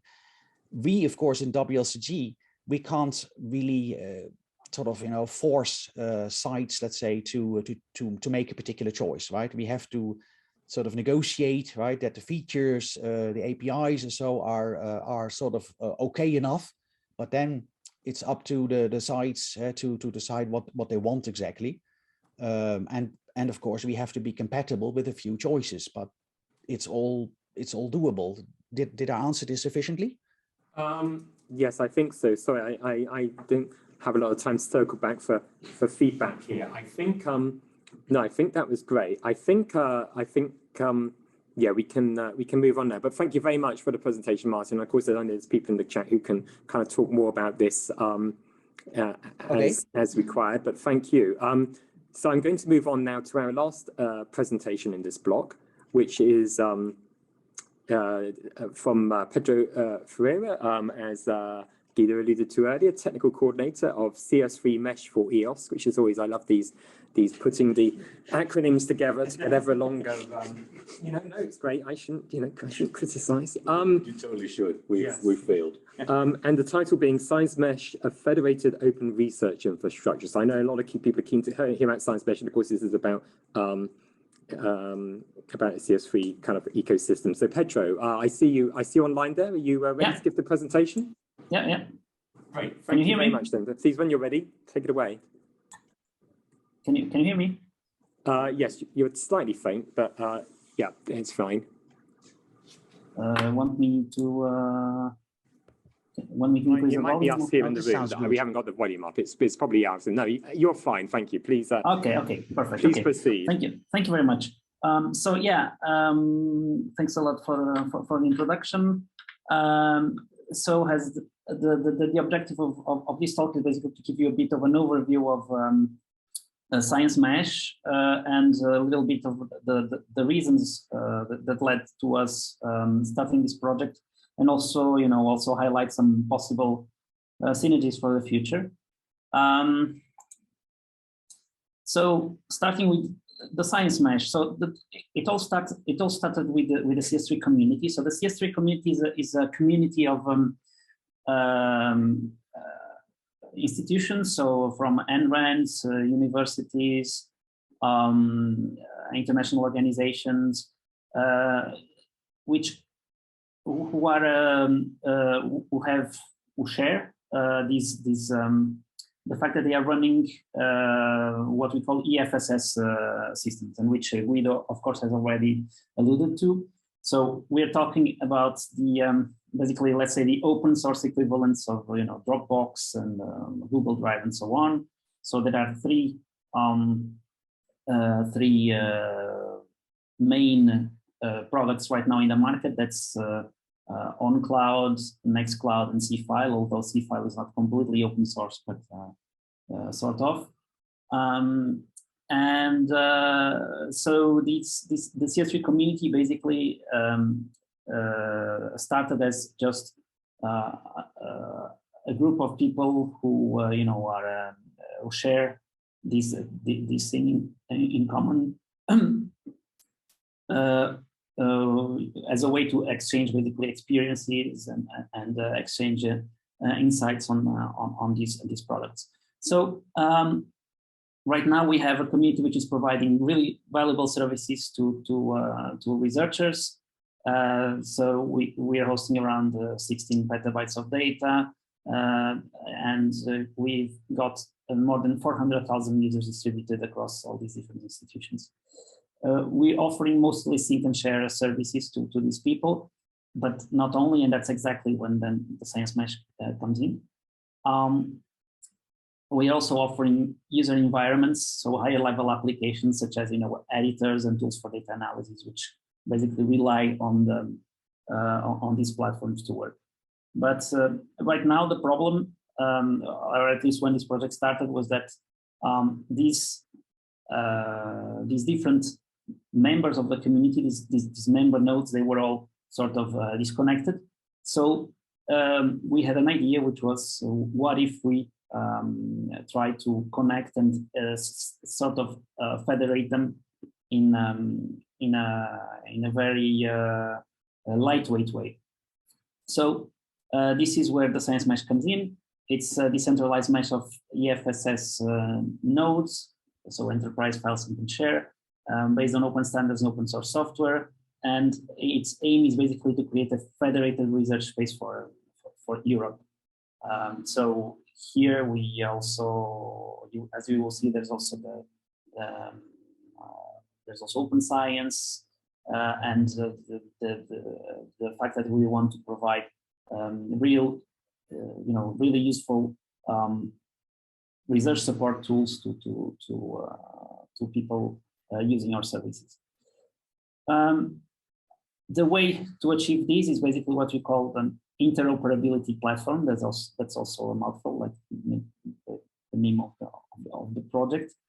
And this is basically the glue, the parts, basically the infrastructure of the mesh, which allows us to connect applications together and to connect EFSS systems together with one another.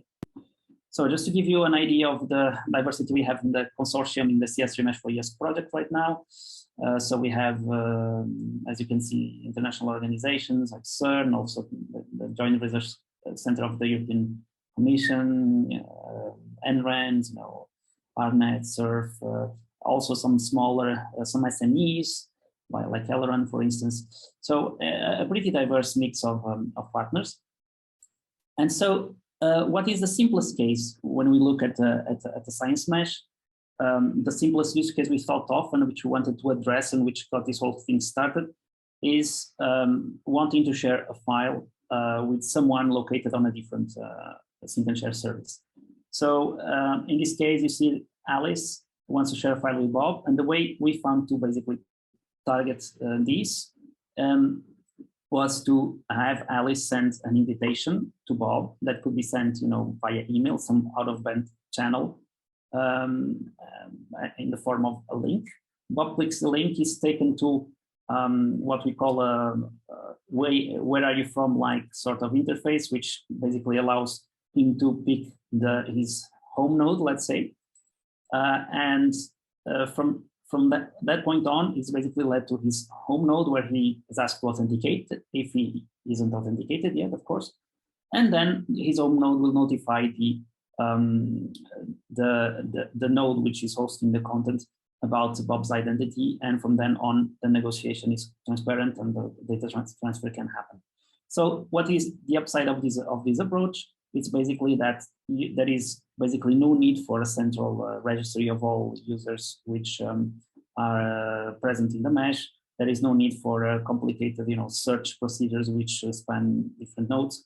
This is just, an out-of-band invitation which is sent and basically then allows Bob to keep this person in his contact list, and Bob's home node will know where this person is located. So From the more kind of the point of view of the implementation, we are following a tiered model, starting at the bottom, of course, with the Sync and Share platform, and those already exist. But we are developing components together, in some cases with the companies themselves, to basically allow these platforms to speak the same language. And in our case, the language I'm speaking of, it's something called OCM, Open Cloud Mesh. It's the protocol that allows the nodes to speak to each other, and the CSV APIs, which then integrate storage and applications together. So these two sets of protocols, they are basically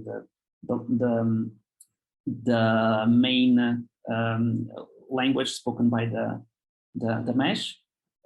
So this is what we call the interoperability part, which allows the different components to speak to one another and sits directly on top of these EFSS systems.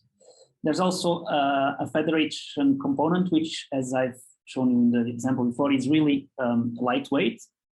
We rely on the existing infrastructure on each one of the nodes to guarantee that person X is really who they claim to be. And from then, that point on, we believe them. So they might be using EduGain, they might be using, whatever, their own local authentication, but it's up to them to then identify the person. On top of these, of course, there are the application research services we're trying to provide, and I'll word about that in a moment. So coming back to platform support, I can say that at this point, we have an Nextcloud plugin, which is in alpha stage, which targets both the UA, user interface, and backend. And the idea is basically you will have your own Science Mesh little icon on Nextcloud, and you'll be able to click it and configure it and share your with your remote colleagues any data you might have in your own Nextcloud instance. With regards to on clouds, things are a little bit easier because the new product that OnCloud is developing, which is called OnCloud Infinite Scale, is already using actually one of our main components, this interoperability component I was talking about. I mean, the reference implementation, which is called Riva, has already been in use by CERN since a few years, and now OnCloud is basically adopting it to as kind of the cornerstone of their own base product. So we will get support for our stack basically for free there. Of course, there's still some user interface work to do to add these, the whole context menu part, sharing of files, and so on. That's the user interface still has to be finished. We're working on that, but otherwise the backend is already there. And we are also working on a back part to OnCloud 10, since Infinite Scale is taking a little bit longer than expected to be released. So we're working on a back part that basically allows people still on it to on the previous version who haven't been brave or crazy, I don't know, enough to already go for Infinite Scale to still use the platform and start using it. With regards to cFile, it's still under discussion. We discuss seeing with them what would be the best way to get this implemented, but it's on our roadmap. Then I told you before about this where are you from sort of component, which allows users to basically authenticate with their own home node. So this is an actual screenshot of the actual thing that is already there and works on our test infrastructure, and basically allows you to pick your node and basically go and authenticate yourself. So going to the top of the of the layer cake, and speaking a bit about the sort of applications we'd like to provide on top of this mesh infrastructure. So there are 4 different groups: science environments, open data systems, collaborative documents, and on-demand large data set transfer. I'm going to talk about them briefly. Data science environments, in that regard, we have a prototype of a Jupyter notebook implementation, which works on Science Mesh and allows you to fetch data from remote nodes. So it's clear that Jupyter is right now pretty much the standard for data analysis in many communities and data science in general. I don't need to convince you on that. At CERN in particular, we have Swarm service, which is basically, let's say, Jupyter Hub with some CERN-specific bits and allowing access to different kinds of kernels and storage backends, which exist at CERN. Also, one of our project partners, JRC, had a similar kind of infrastructure, a little bit more lightweight on their side. So we kind of try to take the best from both, and we have a plugin which basically allows you, if you are on a mesh node, to run your own, to plug in your own Jupyter Hub and start working collaboratively on notebooks with just warning you, 1 minute warning, Pedro. Yeah, right. So then there's the open data workflow. This is something which actually, if you need to know more about it, you can actually ask Guido, because he's leading this task, and it's about publishing these annotated metadata and annotated data sets to repositories such as Zenodo. And we've got the proof of concept already working, and we're working on bringing it to test users. And then there's a simple use case, which is the collaborative editing. And for that, we are focusing on a Markdown editor based on CodeMD, and having the storage, since CodeMD doesn't have any way of basically organizing your nodes. You can use your sync and share platform to do that. And last but not least, the data transfers workflow, which basically consists in allowing users to trigger transfers from point to point from their sync and share interface. And our use case we're targeting right now is LOFAR. And right now we have 2 competing implementations we're working on right now, one based on Arcflow and the other one, which is still in the planning phase, based on FTS and Wolfshield. Thank you, Pedro. I'm afraid we are at the end now. I hope I'm not cutting you off too badly. So I'm going to indulge myself again with a question here. So I've come across some of the base sharing stuff, the Nextcloud, I think, using that kind of thing. But I didn't have a lot of interaction. But it's always interesting because clearly there's a big ecosystem behind this. So I mean, if I rock up as a user, right, and talking maybe about the data transfer bit, and I see that, first of all, I need to discover that there's a particular kind of data set, perhaps, or data thing that I want, and maybe I'm getting told about that, and maybe I'm getting an invite. So coming back to your kind of like initial slide, I think about invitations to users. Is it that I'm coming up and maybe I just get to know the data set, and I know that I can ask somebody to invite me to kind of use that data? Is that data getting transferred to my node automatically? Have I got the wrong end of the stick there? How is that actually working for me as a user experience? Yeah, so basically what will happen is that you will click on the link, you will authenticate in your home node, and the 2 nodes will then negotiate the transfer, and the data will be automatically transferred to the target node, and you will get a notification telling you, okay, that now the share is available on your target node, and you can so this is solving the data transfer problem in a kind of invitation way, and the system's going to take care of me, and I get a notification. Exactly. And are these? I'm just one more. So are these kind of invitations to users to actually Is this primarily private data sharing of like, yeah, I'm working on this particular kind of problem, or I know you've got this data, please can you share it with me, I'm going to get that?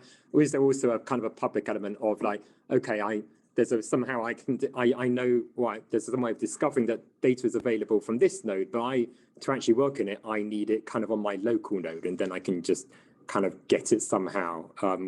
Is it? Yeah, I would say that's primarily the former. With regards to the latter, well, there are other possibilities we can explore also, especially with regards to data transfers that involve, stuff like Lucio and where we have a logical namespace you can refer to, so that could be a use case there. But I would say, yeah, for now it's focused mostly on the one-to-one aspect in this current implementation. Yes, this is quite, I guess, the Dropbox kind of line. Yeah. Yeah. And I think finally, I have a question from the chat here. James, quite the technical side, but I think, and I think it relates to this. So will both SAML2 and OIDC OAuth2 be supported as ORF-NZ mechanism for the integrated system? Are you also using X.509? That was 6 minutes ago. So yes, I think hopefully that's related. Sorry, was this? I can't hear you. I can't hear you very well now. Okay, great. So again, some problem with the microphone, but if it's on the slide, I will try to. I just speak slightly louder. I was slightly louder and slightly slower. Yes, sorry. So I think this is a technical question about authorization for an integrated system. Do you know if it's going to support both SAML2 and OIDC? Okay. So as I said, this is left basically to each node. So the authentication that happens between nodes is what you saw. Is this authentication? Is this invitation workflows? Based on this invitation workflow and on this sort of loose connection between the different nodes. Then the question on whether you can integrate a given. You can integrate with a given node using OIDC or SAML2. That's up to the nodes and to what the node provides. The node only has basically to say to tell user X is really who they claim to be, and that's it. For us, that's enough. And then we don't go into those into that down in the stack, let's say. Okay. Well, thank you very much, Pedro, for the presentation, the overview there. And I'm sorry I had to cut you off a little bit, but I'm sure anybody who wants to know more. No problem. Okay. I know there's a lot of conferences and talks that you guys do. It sounds like there's great opportunities to kind of learn more about the system there. Okay. I'll be back to you a little bit. Okay. Well, thank you very much again for the 3 great presentations there. So now I'm moving on to let's say the more experimental aspect of the show. To hopefully, and of course with hybrid events, it's always interesting to try and make sure that this happens. So I think what I'm going to do here. So there was a particular. I will admit, Gavin, there was a particular thing, the ideas tab, which I ended up thinking I could use, but actually it's a settings thing, so I can't turn it on easily. So what I think I'm going to do here is abuse the Q&A system, because what I wanted to do, it's always very difficult, at least for me, maybe it's just I haven't been in this world long enough, but to actually find out what are people really concerned about out there when it comes to data access movement and management. Because I think with Elixir, there's clearly an interest in these topics, but then it's like, well, okay, that's a huge area. What do people really want to know? And ideas is open. Ideas is open. Okay, we'll try the ideas. So part of this is me being lazy of like, okay, well, I did try the survey approach, but it's always difficult to get responses. But as people are here, now we can actually have a kind of like a more direct feedback. So I'm going to create, so in your Slido, I should actually do it while I'm talking about it. I'm going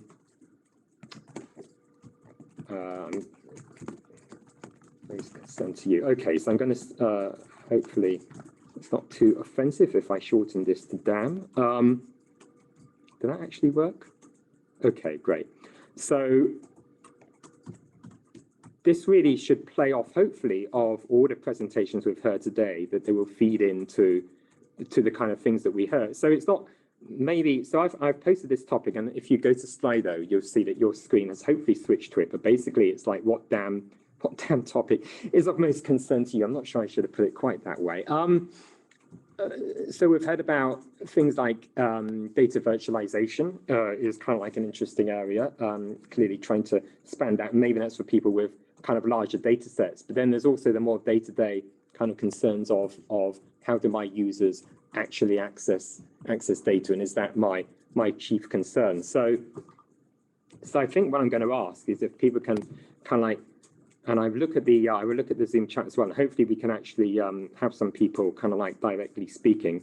But what is it that is of most concern to you here? And I can put, I think what I can do, if I switch the ideas, I can put, for instance, yes, I see somebody has already done that, the simple user experience. And this is the kind of thing. So what I hope we can do is put down a few of these things, and they can certainly feed off the presentations we've heard today, or they can be your kind of like particular concerns in this space. And then anybody who also kind of like is interested in this particular topic, if you could upvote that particular one. And then I think in about probably 5 minutes time, and I will monitor, what we can do also is have the discussion in the Zoom chat, is be able to kind of like pick out which topic, it might be a little bit arbitrary. I'm going to pick out the topic which is probably got the most votes, but I'm also aware that you can stuff Slido polls, but I shouldn't say that. Yeah. If you really want to, you can. It's not that hard. But hopefully we can take that topic, and I think quite a few of the speakers are still around. If I go to the Zoom, I can see, for example, I think that Graham, you're still around, for example, and see, you know, particular people who actually, I think, no, Graham, you're still there. So people who may well have a particularly interesting thing to say because they've talked about this in their presentation, we can kind of like bring that out. So I'll give you, yeah, I think a few minutes now, about 3 or 4 minutes, to kind of like put some ideas in here and vote up the ones that you think, yeah, most concern of you, or that you'd like to kind of talk about in this discussion section. So I'll give you a few minutes there while I grab some water. Okay. Yes. So I think yes. So the top topic here is simple user experience. So I think what I'm going to do is say that, and I don't know, Gavin, maybe that we can have people who would like to kind of say something on this topic. Maybe if you could put, kind of put your hands up in the Zoom, that's enabled. Good. Gavin's nodding at me. I'm dealing with a small laptop screen here, so I'm not very good at monitoring everything. And I look at the chat as well, but also kind of, you know, talk to the people who've presented here today about that topic. So the first topic here is a simple user experience. And I think actually, John, I don't know if you've got anything in particular to say about that topic. I'm not super familiar with iRods, but how do you see people kind of like trying to use iRods? Is it that they're able to kind of like quite easily navigate the kind of use thing? I saw that you gave the command line demo there. So is this kind of like command line oriented, or is there a lot of UI as well? How?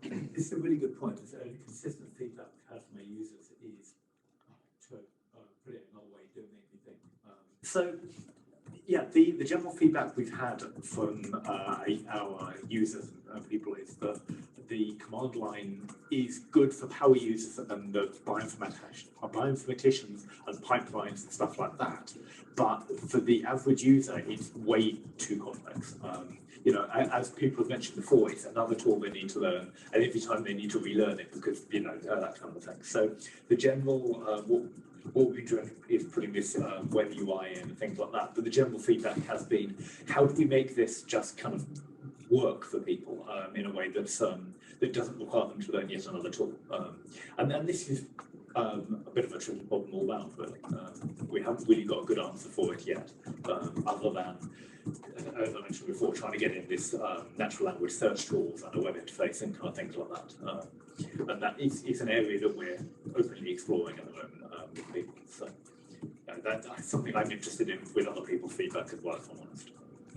Right.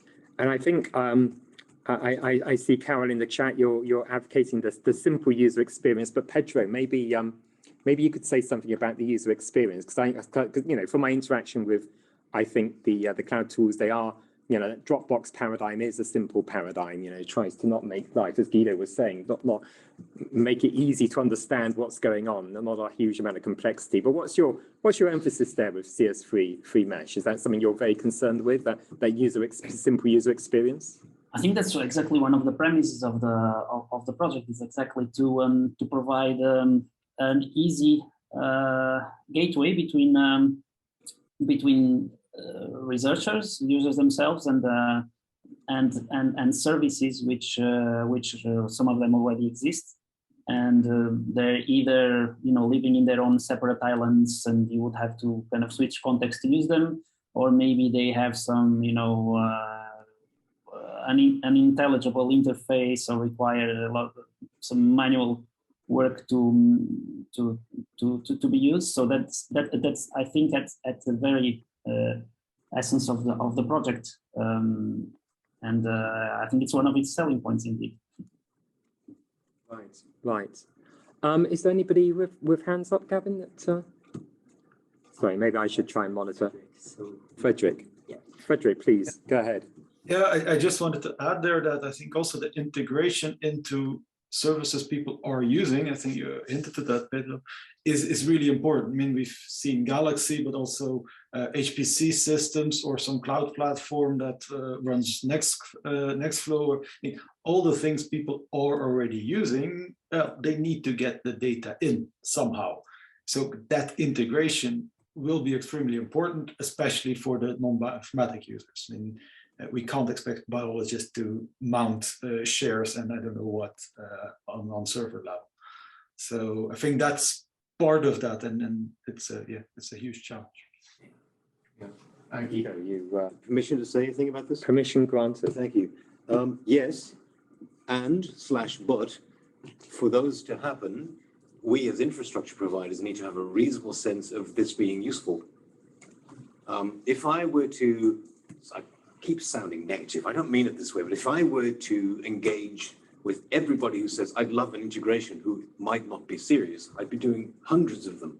You know, digital humanities, bioinformaticians, computational chemists, they all assume that you are completely au fait with their field. They will start peppering with you with that particular API and then go, why haven't you done this yet? I'm like, ah. And whenever we do one of them, a few years later, they will go, why haven't you maintained it? Like, but because you weren't using it.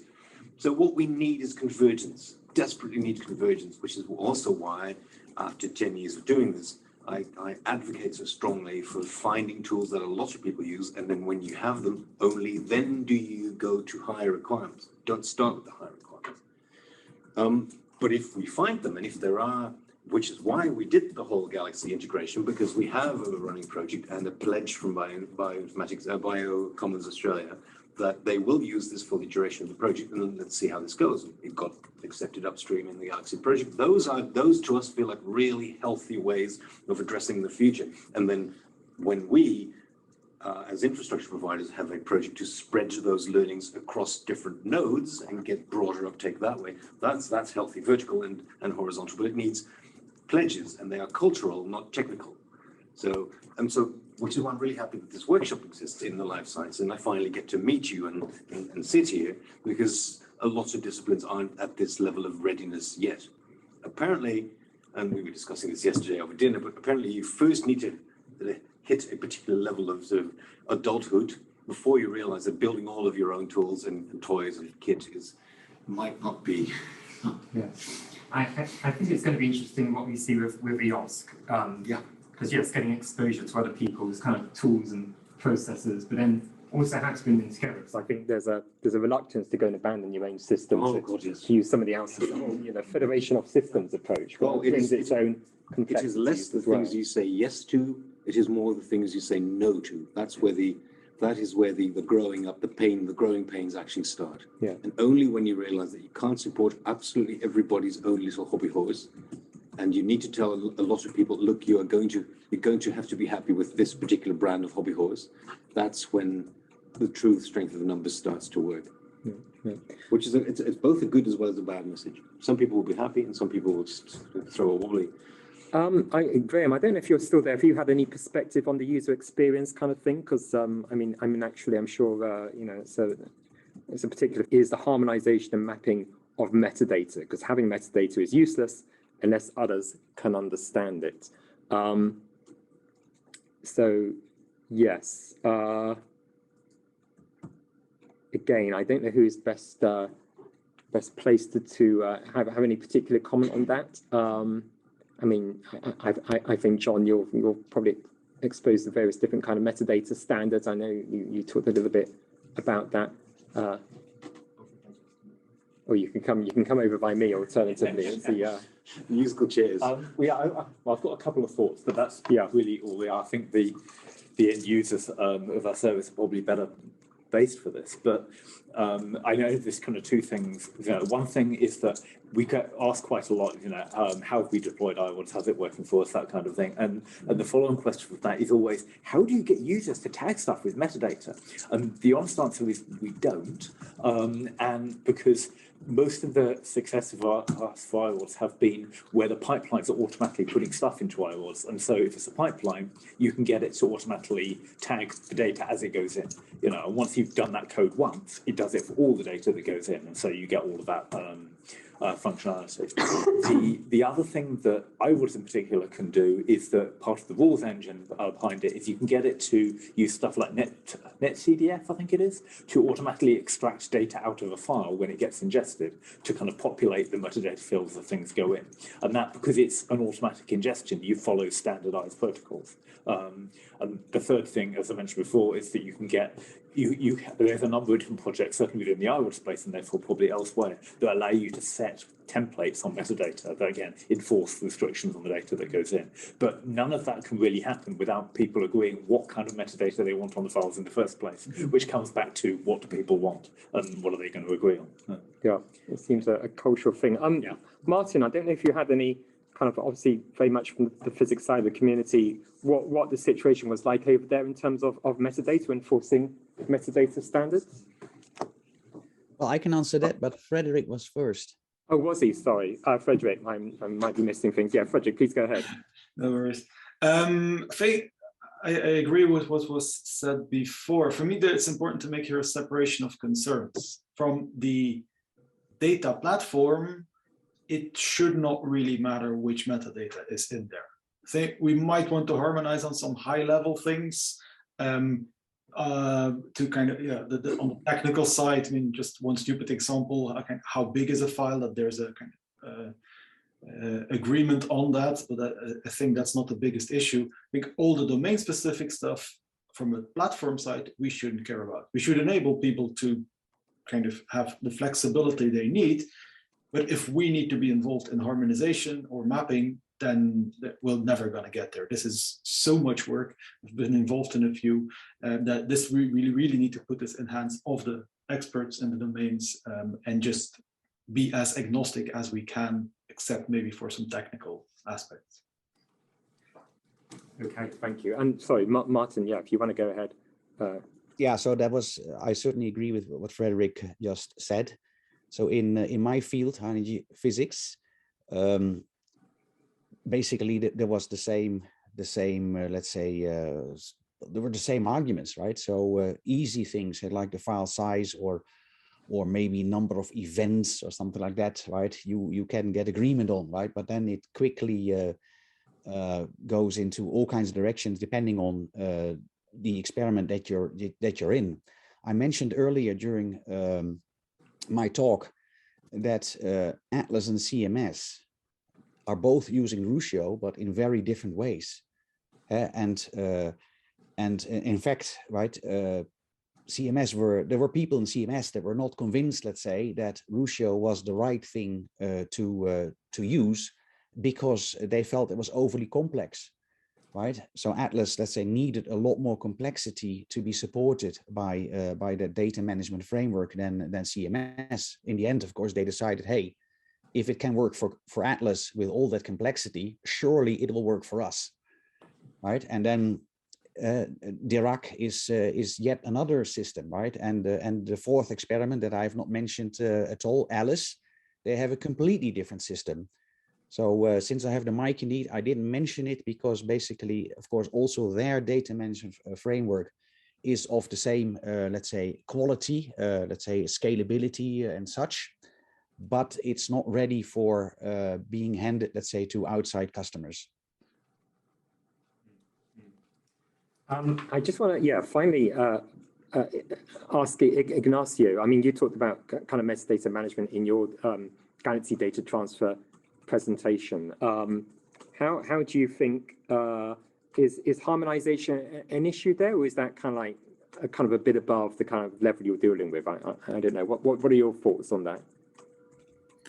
Well, for sure. I mean, actually, the whole deal of Galaxy transferring data, it's basically because it needs to get the metadata set by the custom metadata format that Galaxy uses.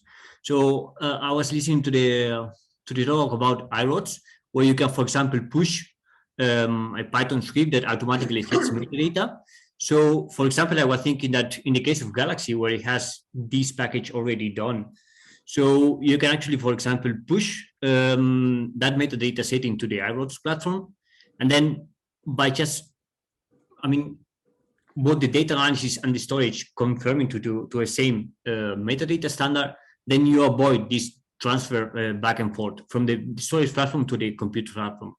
So yeah, definitely in the case of Galaxy, that's the goal, and that's the idea.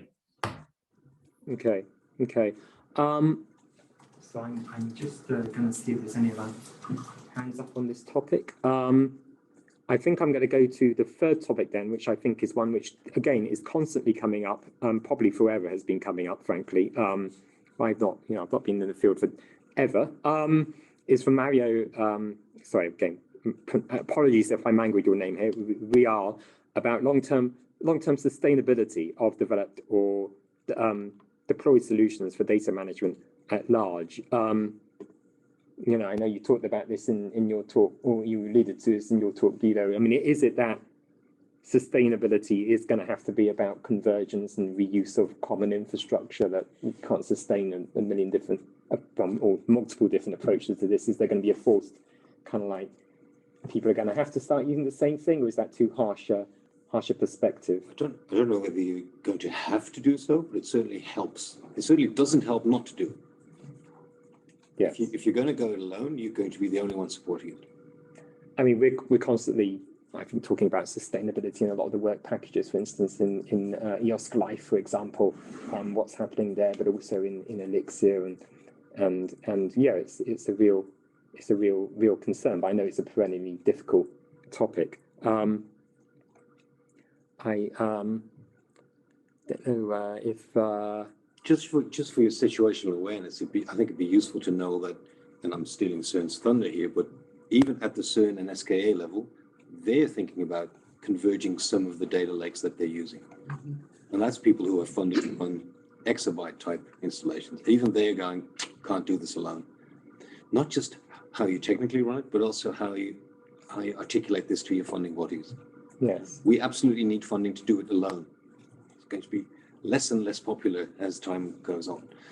I mean, it's happening at those layers. So this is about sustainability at so many different layers. I mean, data infrastructure, obviously, but also kind of, I think, particularly concerned recently is the actual, both the development of the tools themselves, but also the things behind the tools. So when you think of software development, you're thinking of your constant continuous integration system, for example, but also things like I think Docker Hub recently not being free any longer, and so these things that we've ended up relying upon because they're provided for free. Suddenly, there's an issue where, oh well, can we find funding for this to continue to both develop it but also sustain it?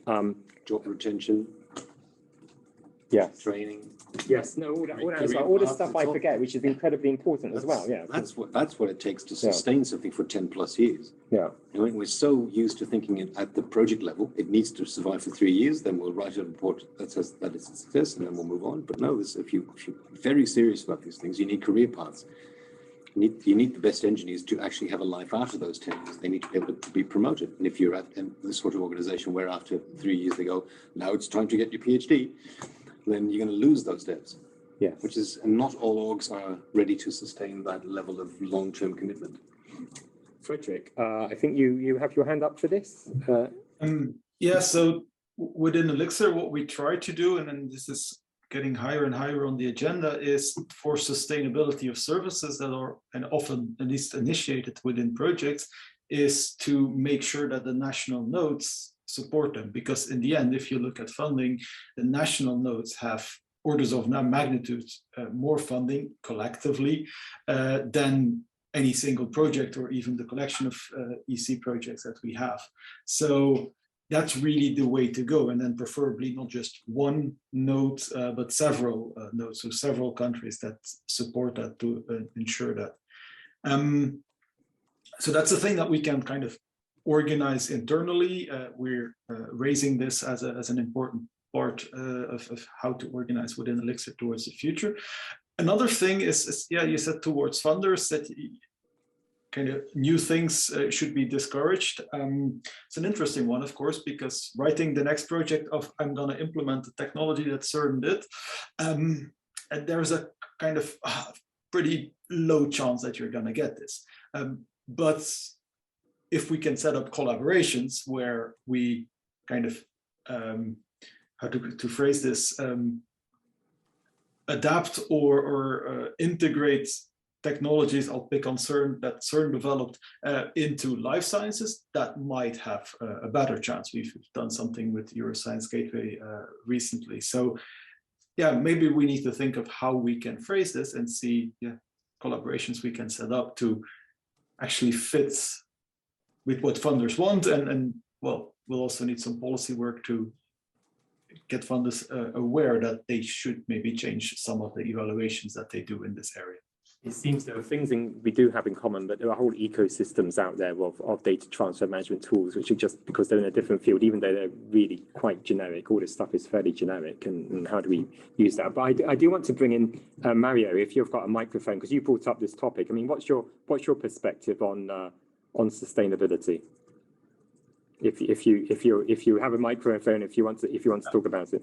Yeah, thank you for the opportunity to comment. Basically, I think for example, I'm in charge of a small task force for e-health within the GEANT community, and there we really have to minimize the additional efforts that we need to do to adopt anything, because, for example, Research and Education Network, they have a lot of interest in e-health in general, but there's really little resources that come from the network themselves. So whatever makes things sustainable, like, for example, getting commitment towards developments that are then taken upstreams by open source projects that have a wide user community, that is also a guarantee for sustainable results.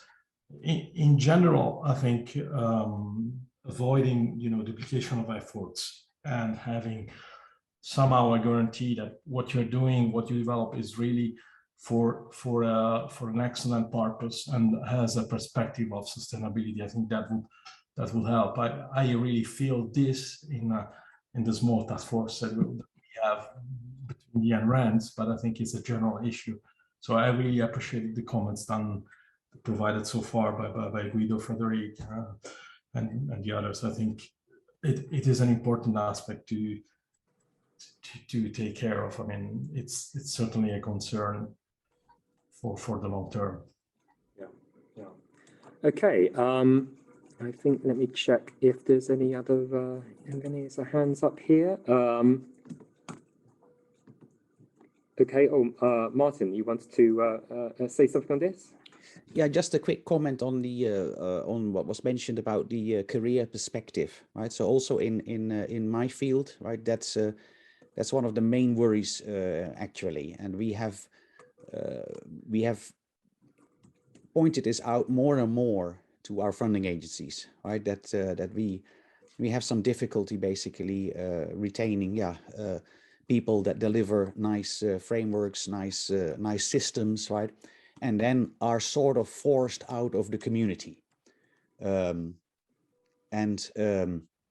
And that is, it's obviously not an easy thing to change, right? But we keep putting this onto the let's say the agendas of funding agencies for this decade and beyond, right? That finally, let's say we should have some better prospects there, right? It's at the same time, of course, we do try, as was pointed out, to work with other big players like SKA and try as much as we can to not ask for different stuff unnecessarily that sites have to run.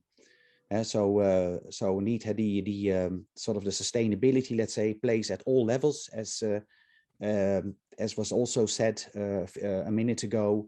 There's many aspects, let's say, and we try, of course, to sort of maneuver through all this.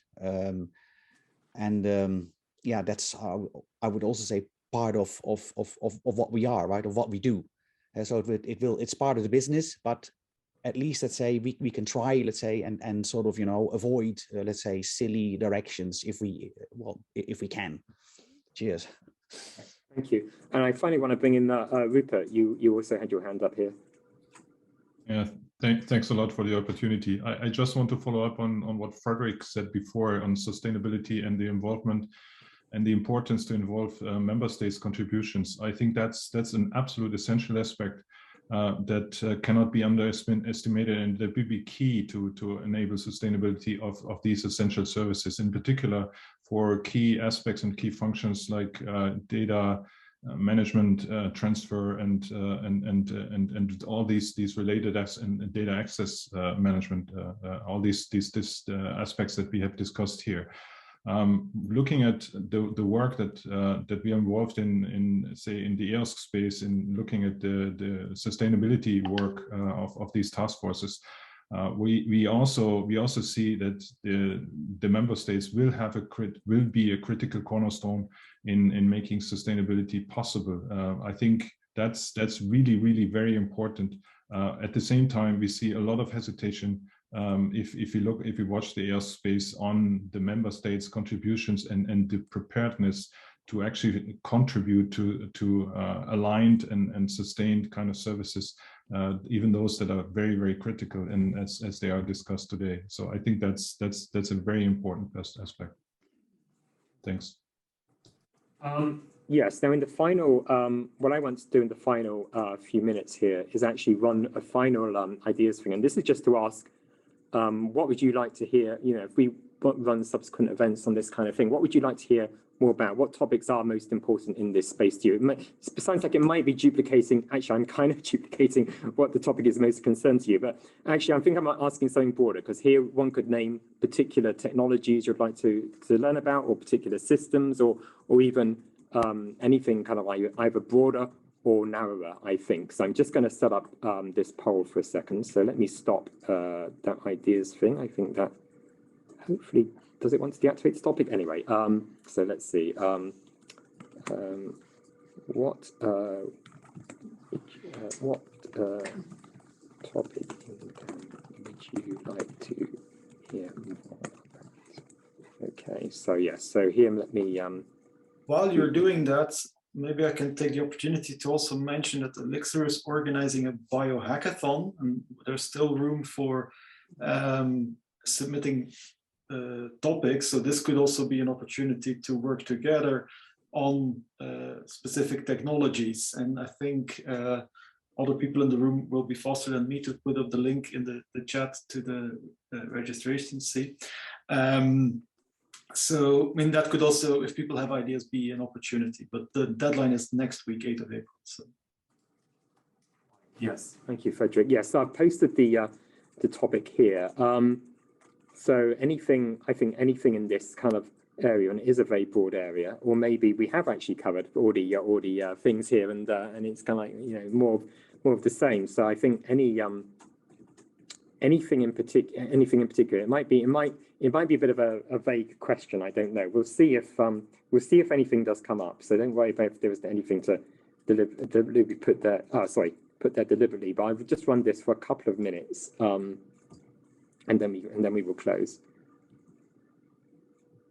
And I will probably comment on the things coming up, and anybody else can can too, yes. Getting users on board, crowdsourcing, that kind of thing. One can, yes, and quite global alternatives. That was always, because there are any number of presentations one can kind of like request, and Globus is always an interesting one. I know we use it here at EBI in places, and I'm never quite sure, because it comes up, I'm never quite sure how popular a topic it is out there, because one doesn't want to talk about Globus if only a few people are interested in it. So if people are interested in that particular idea, it might be good to vote up. So I'll give this a little while.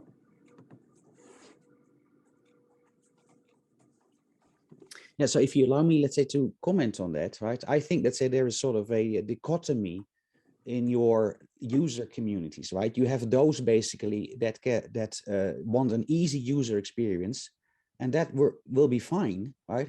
As long as you're not talking about data sets, right, that measure tens of petabytes, right? Then you can no longer manage address all that in your browser, right? So the Galaxy system obviously has been very successful, right? Because it basically was the next step, right? In getting basically users into a distributed system, right? Not having to learn too much about it, and as long as the amounts of data are not too big, it all works fine. We've seen indeed that now it will move more and more to the cloud, right? So the jobs go to the cloud. Same as we do in high energy physics and beyond. So that is good. But again, I think it will only scale so much, right? Ultimately, let's say, if you really have sub-communities, let's say, that have huge data sets, they will have to bite the bullet, right? They will have to learn new stuff and new ways of doing things, right? So Globus and such, right? I mean, Ruscio and you name it, right? Are not for everybody, right? That has become clear to me today. So because indeed there's a lot of complexity there that is overkill, right, for many users, many communities. So you may also sort of want to not have, let's say, a generic workshop like we had today, where there was a big overview of just about everything. Yes. But make them more specific for specific user communities. Yeah, I think that'd be an interesting approach. So thank you very much.